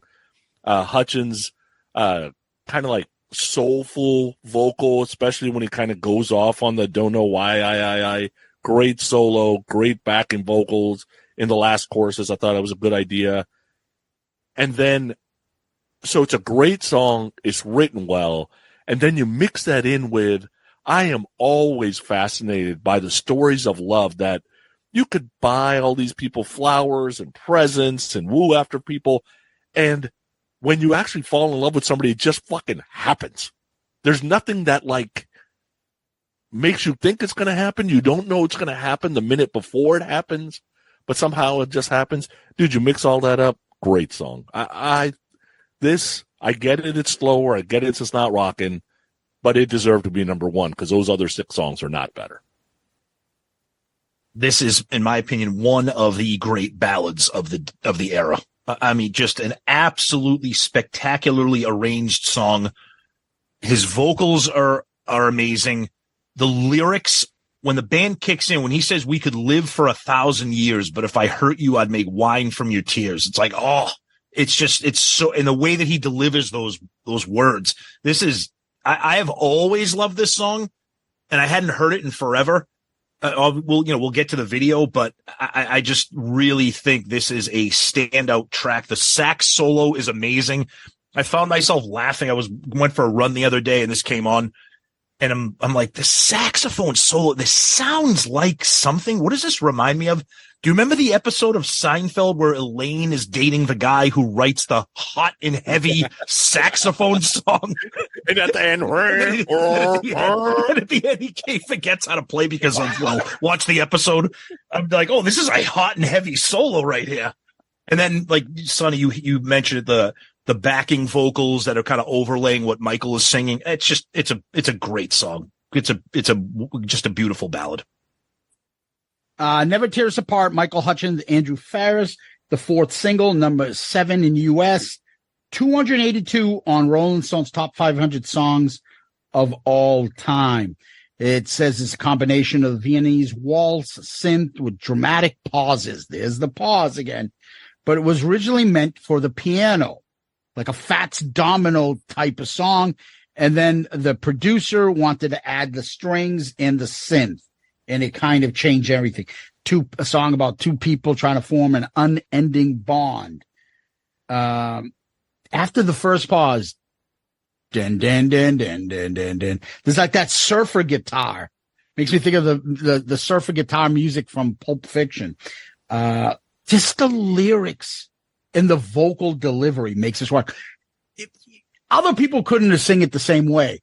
Just, we can live for that. Like, just the way he does it. It's just so unique. You can't explain it. It's such a simple thing, but it's just, he knows what he's fucking doing. No, you're right. If this song could have been totally mangled if it got in the wrong hands. This could have been really syrupy and sappy and shitty if the wrong person was singing it. And then just think about you were there. Yep. Worlds colliding. Like, just, he knew how to hit it. He didn't have to fucking show off and hit a vocal. Like, his delivery is just so unique and so fucking awesome and very 80s sax solo. And then the last chorus with all the call and answer and the back and forth with the band and him.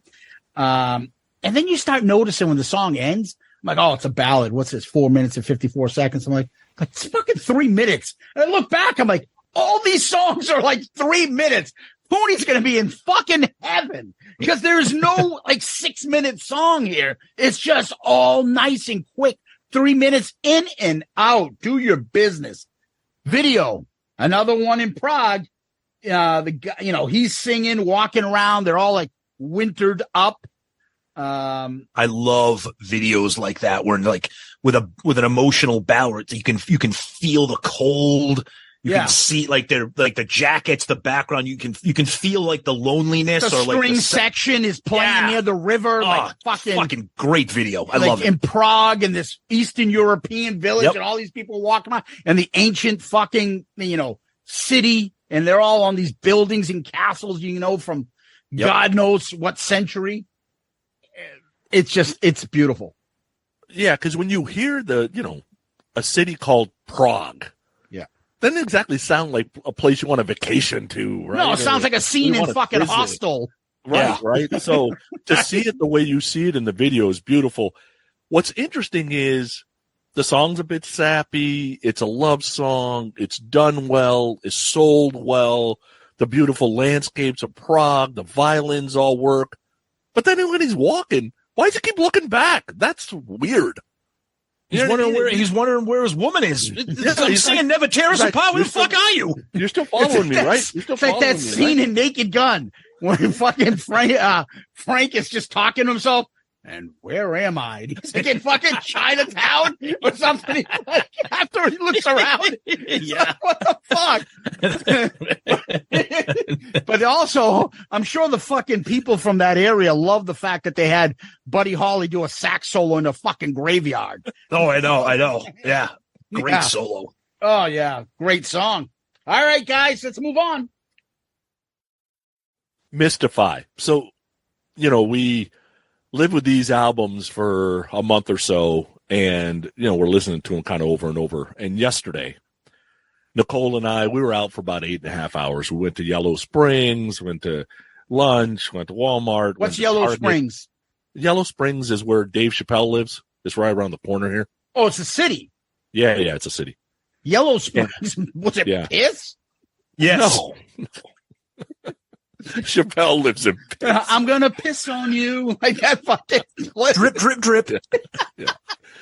So we're out 8.5 hours, and you know how a song gets in your head and you're humming it all goddamn day? Yes. All goddamn day.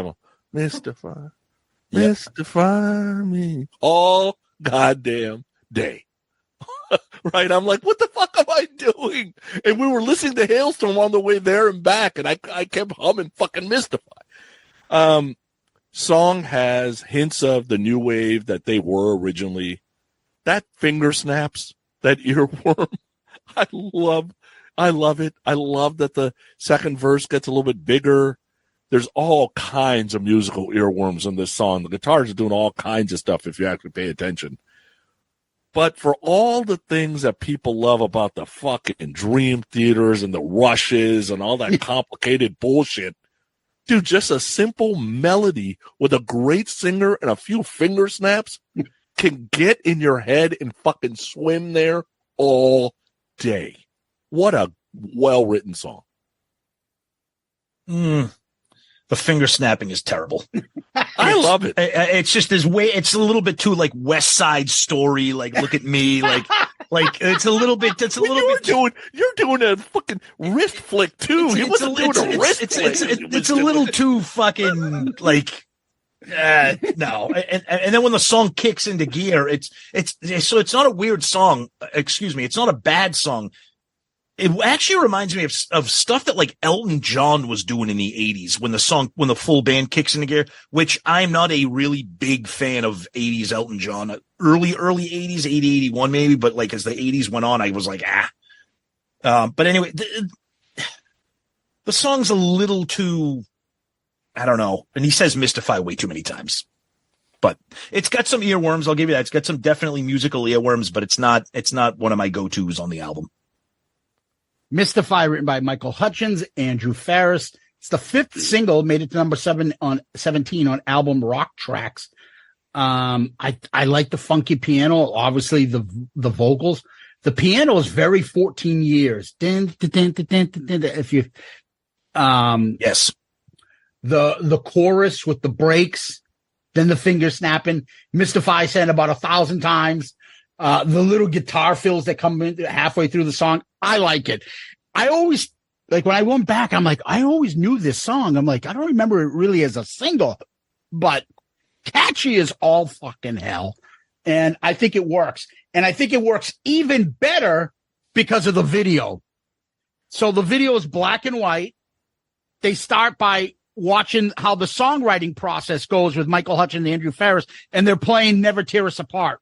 Love that. On the piano. And he's like, and then they start doing this song. And it's almost like a fucking, I don't know, like a Broadway play or a jazz fucking guy. And they're like improvising. What comes next? Chorus. Okay, chorus. And they start singing. It's fucking amazing to watch this. And then boom, they go right into the band comes in and starts playing. It reminds me a little bit of Born to Be My Baby by Bon Jovi, the video where they start showing each member playing their part of the song and building a song together. And then boom, again, they go right now. Now they're live and they're playing this song live in front of a huge audience and crowd and stuff. Fucking video is awesome. And I didn't even know it existed. I mean, I love the video. That intro part of them doing the songwriting and the singing right at the piano and then how it kicks into this song. Really, really cool. It's definitely a cool video. Yeah, the black and white. And then when they go to the concert, eventually he's got that bright red 80s jacket on. I love it. Yep. Yeah, it was a good idea to start writing session, go to the recording studio, then go to live, then come back to the writing session. And it's like, here's how this progresses in our life. But this is kind of where it starts at the beginning. Great idea. Yep. Yeah. All right. Let's go get kicked in the teeth. Kick. Ah. First 10 seconds, you think you're about to get Let's Go Crazy. Right? Go back and listen to 10 seconds. The whole sometimes you kick, sometimes you get kicked. I get it. It's simple. It's not Edgar Allan Poe poetry, but it's effective. Feel-good song, very Motown, nice horns, like the energy. They started some gigs with this song during that tour. I was listening, we've listened to it over and over and over. The last time I heard it, I'm like, God, this would be like a great duet. Like, if he sang this with somebody like a Pat Benatar that really had like a gritty female vocal, and they switched off verses and switched off part of the choruses or came together on the choruses, it would make a great duet re-release later on in life. It's okay. It wasn't one of my favorite songs on there, but it's simple and it's effective. Oh, for me, this song crushes. Oh my God. I hadn't heard this song in forever because it wasn't one of the big standout singles. The beginning of the song when Hutchence just starts screaming, come on. And then I'm just like, I'm ready to go. And then the song shift gears and it gets like, you said it, Sonny, very Motown with that bass line and the vibe and the groove. Wicked Carlton dance song right here. Like wicked, like as soon as that bass line kicks in, this is the Carlton dance. And you got the little mini sax solos in and out throughout the song. The chorus is all, I love his voice when he's saying, sometimes you kick, sometimes you get kicked. I think this is a really kick-ass song, and it really showcases what the band can do, and especially what his vocals can do. Kick, written by Michael Hutchence and Andrew Farriss. I love the I love the funky bass instruments. I love the concept. Sometimes you kick, sometimes you get kicked. It's like that. Oh, I don't know if you know. It's a song by Mary Chapin Carpenter. Sometimes you're the bug, sometimes you're the windshield. Fucking very similar themes. I'm like, man, there's a lot of sax here, but it's fun lyrics. It's a fun song, and it's catchy as all hell chorus. Again, so this is the kind of stuff that when you think of like, a pop band, like, they just kind of have a bunch of filler tracks in the middle. Like, this isn't it. That's why I like this album so much. Like, this is inside the album. You wouldn't even think about this. Now, there's a fine line between throwing a kick in here and then throwing a wild life in here. And that's what I get the difference between like a pop kind of band in the 80s with filler tracks. You're like, dude, are we really doing an album by this? Half the songs aren't serious. No, this is fucking awesome. And Kick is a great find, and I hope people will like it. Let's go to the next track. Calling All Nations. You got to have the obligatory Can't We All Just Get Along song. I thought the music was good. I thought the song melody was a little boring. Kind of has the same feel of New Sensation. It's just not as good. And, I kind of like that Tim Farriss gets to show off the guitar skills a little bit, so that's kind of cool. But is Hutchence rapping? Dude, was he rapping in this song? Because that was not good. Sonny, my notes are almost the exact same. Musically, I think this is one of the strongest songs on the album from a musical composition perspective. And then Michael starts singing. I'm like, what is happening right now? Why are you ruining this song? This is not good. And then there's barely a chorus. But when it gets back to what the verses are, you're right. I'm like, no, you have such a great voice. Use it. I was so bummed out because this is another song I hadn't heard in a really long time. Like, oh shit. I'm like, this song's got a really nice groove to it. And then I'm like, oh, you just kind of pissed all over it with this vocal stylings. I just don't like, and it kind of sank the song for me. Calling All Nations, Michael Hutchence, Andrew Farriss. Again, another very poppy song. And it stands out for me like Wildlife stands out. Almost Duran Duran, the double in of the vocals, the gang vocals, whatever the fuck is going on there.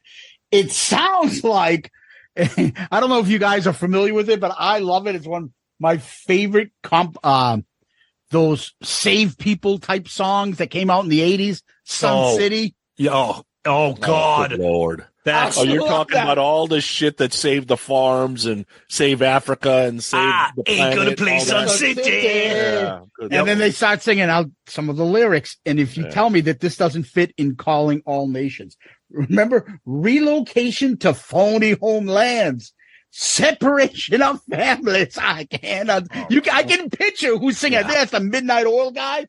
And then they got the fucking Temptations guy singing 23 million can't vote because they're black. And then what? That's a great lyric. And then Bono and both Bruce Springsteen sing this part where they both come in and said, "We're stabbing our brothers and sisters in the back." Let me tell you, say, It's nice to see that white guilt existed back in the 80s, too. Fucking idiots. Ain't going to play Sun City. That's another one we need to put on the miscellaneous we need to review. We need to get a 10-song list of miscellaneous songs that we're going to review as an album. Tiffany.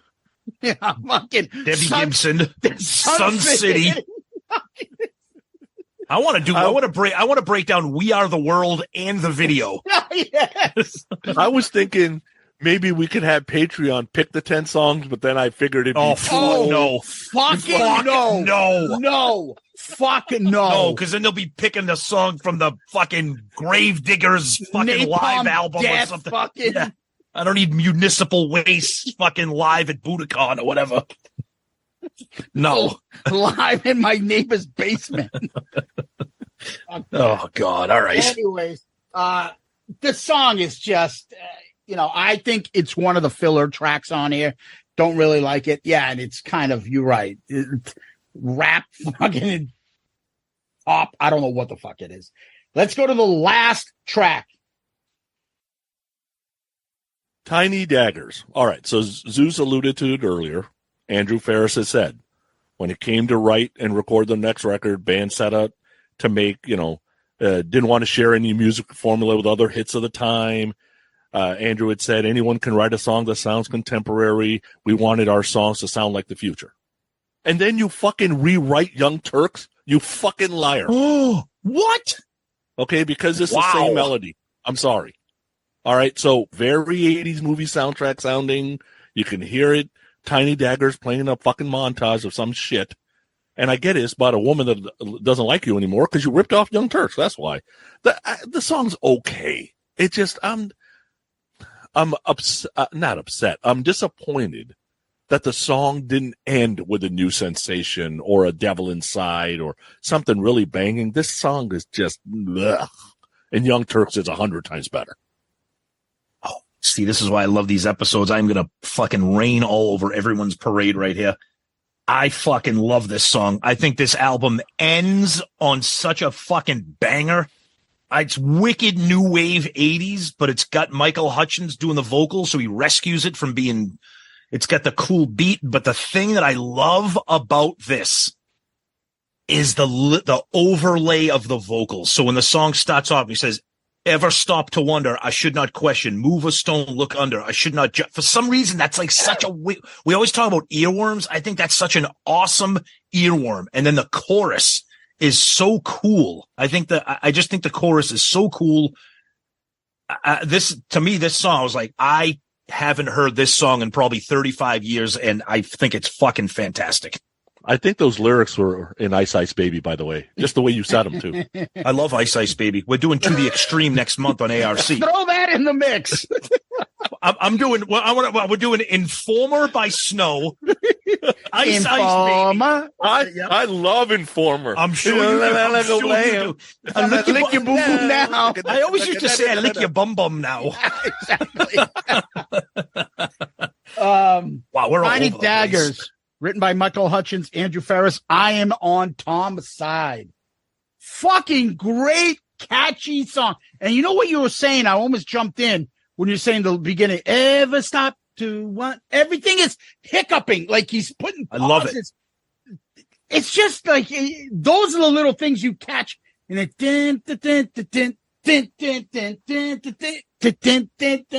Yep. Oh my God. And it's not Young Turks. It's Head Over Heels you're thinking of by the Go-Go's.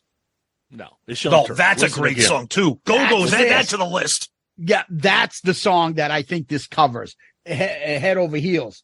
But anyways, the hiccuping vocals, the delivery, fun fucking song. And who put those? And I wanted to put this in because I figured you'd shit all over this album. And my lasting thought was like, by the way, he says kick in the song again. My lasting thought was like, Sonny, what is wrong with you? Who put those tiny daggers in your heart? It makes you so hateful to music. and fun. Who put those tiny daggers in your heart, Sonny Pooney? Who did that? The I'm Bullet sorry. Boys did it. That's what happened. Bang, bang, bang. I think it was Rage Against the Machine that actually did. Oh, okay. All right. You can blame me for that then. That's fine. Okay. But anyways, great way to end the album. So, Yep. Anyway, final lasting thoughts. I'll start this one off. Again, this, I think, stands out for them as just their quintessential album where all the pieces came together. It's one of those pop type albums that isn't just, oh yeah, I'll buy it because it's got 4 or 5 singles that I know and are big hits and the rest is going to be filler. There's not a lot of filler. Even the songs that you might call filler, the last couple of them, they're okay. You don't need to fucking hit the fast forward button. Now, some of you may not like the beginning part. I like it. Watch the video. It'll make you like the song more. I love the album. I just think it's different. And I think we needed to fucking hit an era of and a type of music that's just fucking fun. We didn't touch on it. Let's touch on it a little bit now. The loss of Michael Hutchence is fucking tragic. If anything, it makes me hate fucking Bob Geldof even more because he's a piece of fucking shit. And if you read the background story about what happened and all that other stuff, and I think he's fucking partly responsible for this guy's untimely death, and he can go fuck himself. Fucking piece of shit. Anyways, that's my thoughts. Nice. Yeah. So for me, again, I hadn't listened to INXS in forever. Like, I don't remember when. Like, I mean, for all I know, it could have been high school. So when Zeus picked the album, I was like, all right, cool. I remember loving this album. Let's go back. And I'm going to be completely honest with you. This is why I'm glad we have a month in between episodes. Because when I first started listening to this, I was like, ooh, this. Yeah. I was like, don't like it. I was like, da. I'm like, this did not age well. Like, wow, this is like, and I kept listening. I was like, okay, wait, my brain is kind of getting recalibrated to the music. And I'll be honest with you, for the first half of October, this was literally one of the first ARC albums where I wasn't seeking. I'm like, I don't want to listen to this. I'll have to, like, for a final exam in college, I'll cram at the end. I'm like, because I truly, honest to God, I wasn't enjoying listening to the album. I just wasn't. But as I kept listening to it, I kept getting myself slowly back into it to the point that when it reached time for when we scheduled the recording, I'm like, I'm fucking all in on this album. It took me like almost a month to get my brain wired back again to like understand and accept how great this album was. And again, we've said it for the entire episode. Michael Hutchence, MVP of this fucking album. You give these songs to somebody else in that era and they could have just mangled them, made them disposable pop crap. But I think his passion, his charisma, his ability to just really carry the weight of the words, I just think makes the album that much better. So I'm glad we did it. My final thoughts, come on. There's 4 top 10 hits on the album. Like, there's a reason the album was nearly diamond. Hutchence was perfect for 80s, perfect for MTV, perfect rock star. He's, from Australia instead of American, so he's going to land. Like, these songs got a lot of hooks. A lot of them, if you would have told me Prince had a hand in writing half these songs, I would have believed you. Yep. Right? It's got all that stuff to it. You heard them say like they were trying to write songs like singles. My guess is they were listening to a lot of what was hitting the top 40, and they kind of did their versions of the songs, which is good. And I'll kind of leave it here for the listeners, right? No reason to be irate. Don't hate. Don't debate. Just appreciate and activate yourself to go giving this album a listen. How do you like that? Totally. Love it. All right. So what we do next is we rank the songs. My album, I guess I'll go first. Number 12, Wild Life. Wow. I'll go next. Oh, this is easy. Mediate. That's a wow. My number 12 is da da da. Da-da-da-day. Hey, no, Guns in the Sky. Sucks. Okay. All right. Number 11. Worst opener in history. God. Number 11, Calling All Nations. Number 11 for me, The Loved Ones. Number 11 for me is I'll take the S off because it's just The Loved One. By The Loved Ones, remember? You know what? I'll add the S to you because you suck. How about that? All right. On that note, number 10, Guns in the Sky. Number 10 for me, Wildlife. 10 for me is Calling All Nations. Number 9, Mediate. Number 9, Guns in the Sky. Get hot in the hot tub. Get hot. Number 9 for me was Wildlife. Number 8 for me, The Loved One. Number 8 for me, Mystify. Wow. Number 8 for me was Sometimes You Kick and Sometimes You Get Kicked. You guys are not going to like my list, but that's why I love this show. Yeah, at this point now, everything is fucking, the next few, I could have moved them around. Number 7 for me is Mystify. Number 7 for me is Calling All Nations. 7 for me are the tiny daggers in my heart. Oh, you terrible person. Styx, Kick. 6, New Sensation. What? Yeah, my list gets kind of. It's okay. It's okay. 6 for me is Mediate. Try not to hate. Love your mate. Appreciate. That is 6. Are you high? We all Dude, it's rotate. too good. It's too good. Okay. Number 5, Never Tear Us Apart. That is also my number 5. My number 5 is Mystify Me. Number 4, Tiny Daggers. Number 4, Need You Tonight. Ooh. My number 4 is Never Tear Us Apart. Number 3, Need You Tonight. Number 3, Devil Inside. No! Number 3 for me is New Sensation. A new sensation. All right, number 2, new sensation. Number 2, Kick. Yeah. Number 2 for me is Devil Inside. Oh, that's number 1 for me, off the charts. I never imagined in a million years that this would be my number 1 song, but I'm going Tiny Daggers, number 1. Yeah. Yep. Love number it. 1 for me, put it in a time capsule. It will last forever. Need You Tonight. Great song. Yep. So what do we got? Oh, my God. Yeah, we're all over the place, I think, with this one. Oh, my God. Can't even believe that made the top 4. All right, so number 4, Tiny Daggers. Yeah, baby. 3, New Sensation. 2, Need You Tonight.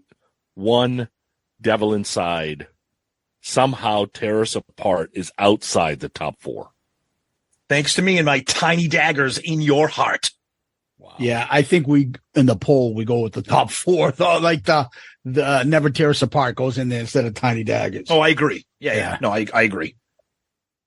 All right, guys, here comes the fun part. Album covers. Sonny, you want to go first? Sure. My album covers right now. Number 5 is Moving Pictures. 4 is Rage Against the Machine. 3, Come and Get It. 2, Slide It In. 1, Peace of Mind. I like this album cover. I think it's done on purpose. I think it's unique. I think it's artsy. And I thought Nick Egan did a great job. So I got the album cover at number 15, right above Highway to Hell, but below Appetite. All right, my top 5 right now for covers are number 5, Moving Pictures, Rage Against the Machine, Blizzard of Oz, Purple Rain, and Master of Puppets. This cover's kind of cool. It's kind of iconic for the time. I'm going to put this at number 16. I'm going to put it right below Pearl Jam 10 and right above Queensryche Operation Mindcrime. All right. Me at 5, I have Slide It In. 4, Peace of Mind. Appetite at 3, Blizzard of Oz at 2, Hotel California at 1. Where am I putting this? I am putting this at number 9, right underneath Come and Get It and above Pyromania. Very unique and very iconic for me. I think I know exactly. If you put different people on a cover, just like that, I'll know exactly what that is by seeing it. And that's I think, a mark of a good album cover. So that's what I got. Now let's go to the album itself.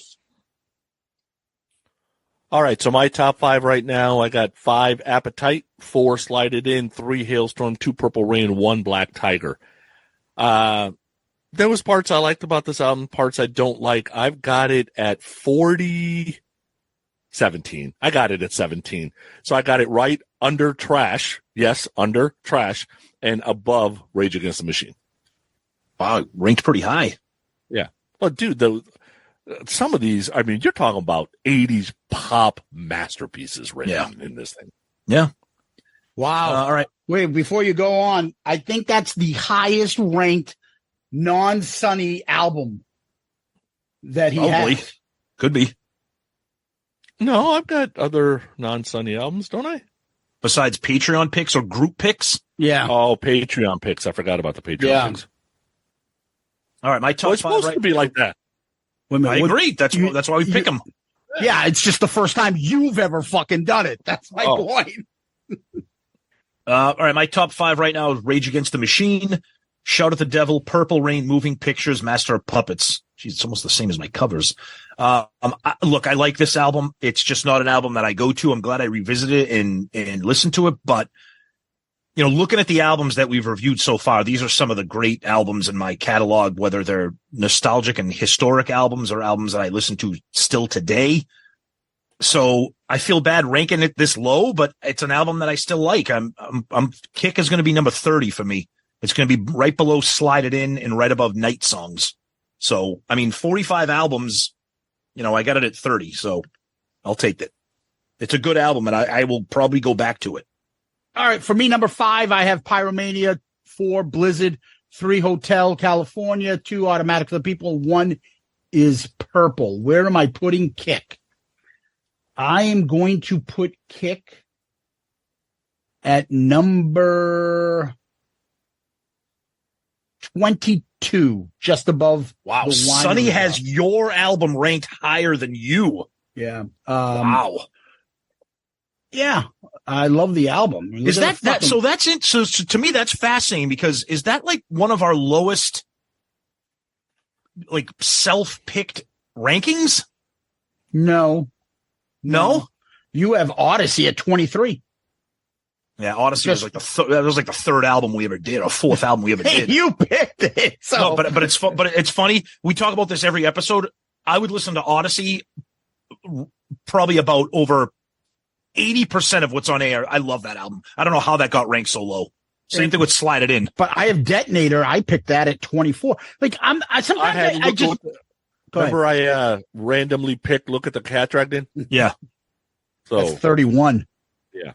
Yeah, I just for me, some albums are interesting. They may not be your favorite, right, but you like them or you want to talk about a couple songs. I agree. I definitely wanted to talk about Devil Inside, New Sensation. And it's just, this fits an era. Like we hit something specific. Plus, we've done 45 albums. So the rankings are going to be really challenging as we keep going on this. Yeah, exactly. There's just some stuff in here that I'm like, what the fuck? How do I really have this ranked? This is just ridiculous. The worst ranking I have is that I have Come and Get It ranked so high. It's a good album, but that's not better than a lot of albums. It's a good album, but anyways. Great album.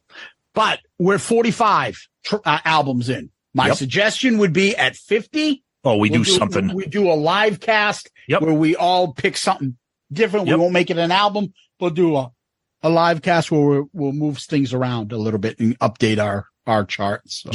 Just celebrate 50 albums. Yeah. Yep. I agree. All right. So we do this next.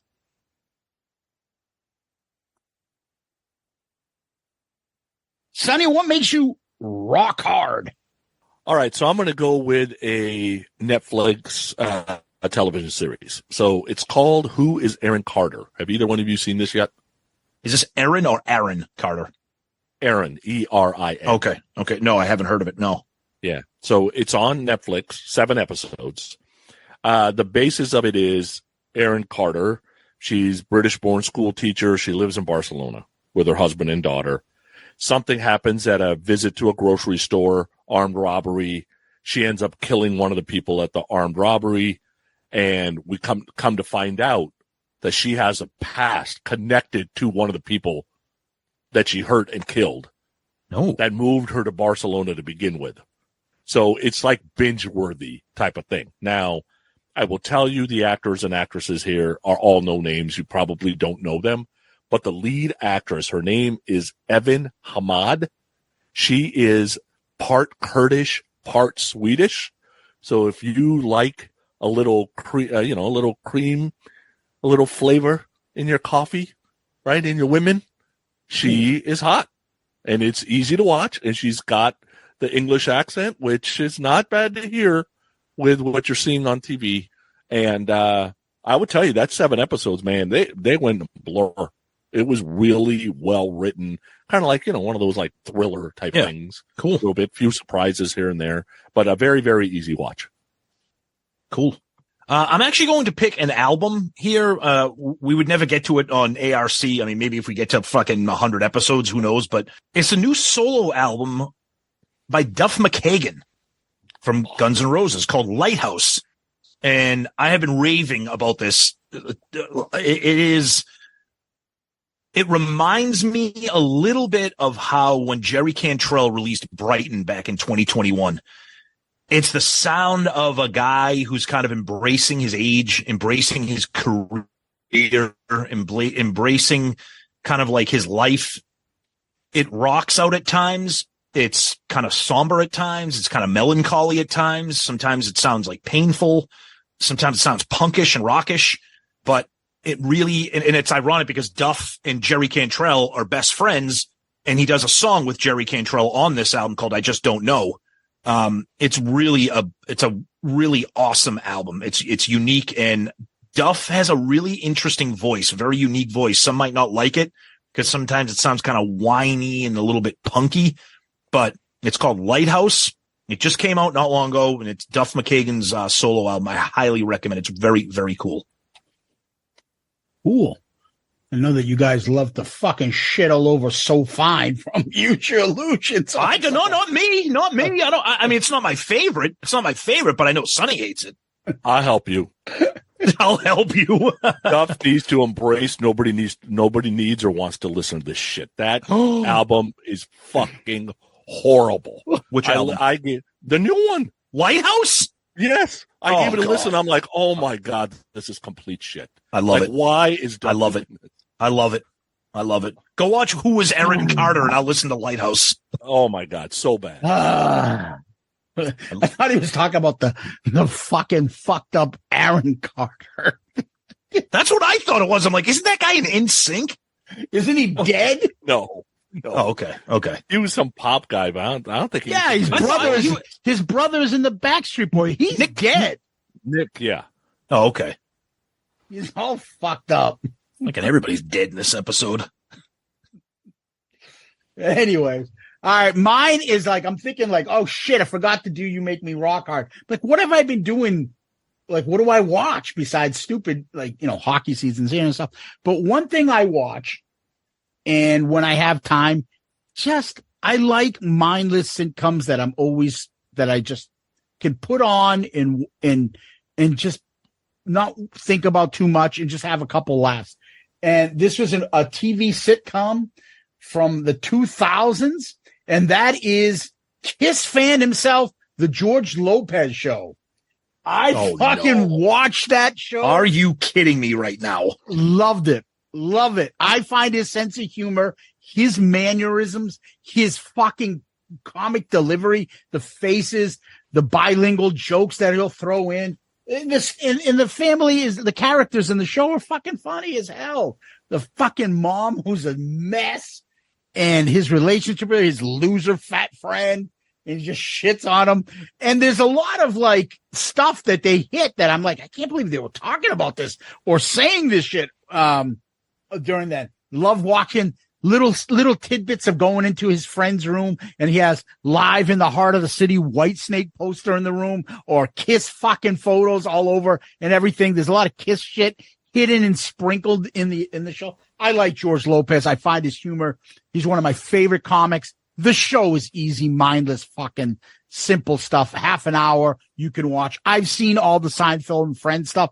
I saw some of this stuff back then, but I didn't see the whole series. So whenever I get a chance, I want to wrap up the series and watch it all. I've been thumbing through this thing. It's taken me a while, but I like it and I enjoy the show. And I really like his sense of humor. The George Lopez Show. There you go. All right. Yeah, we went to go see him live. Nicole and I did, because we used to love the Nickelodeon show, right? So we went to go see him live. What's the Nickelodeon show? That first show. The first show he had. It was on Nickelodeon. Yeah. I thought it was on NBC. No, well, it might have been, but it moved like to Nickelodeon. Okay, my bad. Right? I'm sorry. Go ahead. So we go to see him live. Yeah, we didn't get the Nickelodeon George Lopez. Oh, no, you didn't. He's like mean-spirited now. Like he's got some sort of like alcohol problem. And a lot of comics, he's like fighting with people apparently. Yeah. Nicole was ready to leave, and I was like, can we just kind of hang on? And goddamn, he was damn near Dice. Like I would never take Nicole really? Dice. Yeah. And he was damn near Dice. Wow. Dude. And it wasn't a funny Dice. It was a mean Dice. Yeah, like he's like a mean-spirited guy. People are all upset with him. I don't know. And he's got like a new show now. I haven't watched it and stuff. But apparently, like he's got this thing that he goes around. I'm going to take care of me now. I'm going to take care of me. Anytime I see a clip of him, he's always bitching about. I don't know. I took care of my kids. Yeah. I just love his comedy. His fucking Latin Kings of Comedy is probably one of the funniest fucking comedy bits I've ever seen. And his thing about like. He was having hired Mexican guys to work on his house, and he leaves and he comes back, and all the Mexican people are like in his pool swimming, and he shows up. He's like, "What the fuck?" And they're like, "Hey, the guy ain't here." And he's like, "It's my fucking house, assholes." I think he's hilarious. Anyway, what we do next? Give him a little plug, Sonny. Where can we find you? I'm easy to find. GrownUpRock.com is probably the easiest place. Hit me on Twitter. I'm usually on Twitter. And then Podcast Rock City every Sunday night when we get together, when our lives allow us to. Not wives, lives. Ooh. Okay. Yeah. Tom? Yeah, and we're Shout It Out Loudcast. If this is your first time finding us, we are regularly an all Kiss podcast that drop Kiss episodes every Saturday. We do the album review crew episodes once a month with Sonny, where we pick a non-Kiss album and spend 17 hours talking about it. But you can find us on our website at shoutitoutloudcast.com or drop us an email at shoutitoutloudcast@gmail.com. And we're on all the social media as well. Please follow us. Check us out.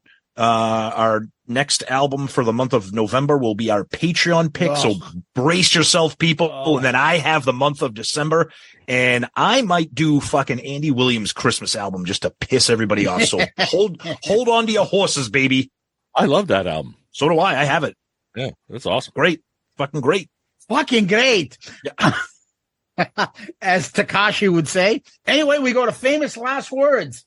Here comes the woman with the look in her eye. She's raised on leather with flesh on her mind. Ooh. Yeah, baby, yeah. Nice. I told you that we could fly because we all have wings, but some of us don't know why. See, that's kind of like an Ace Frehley lyric right there.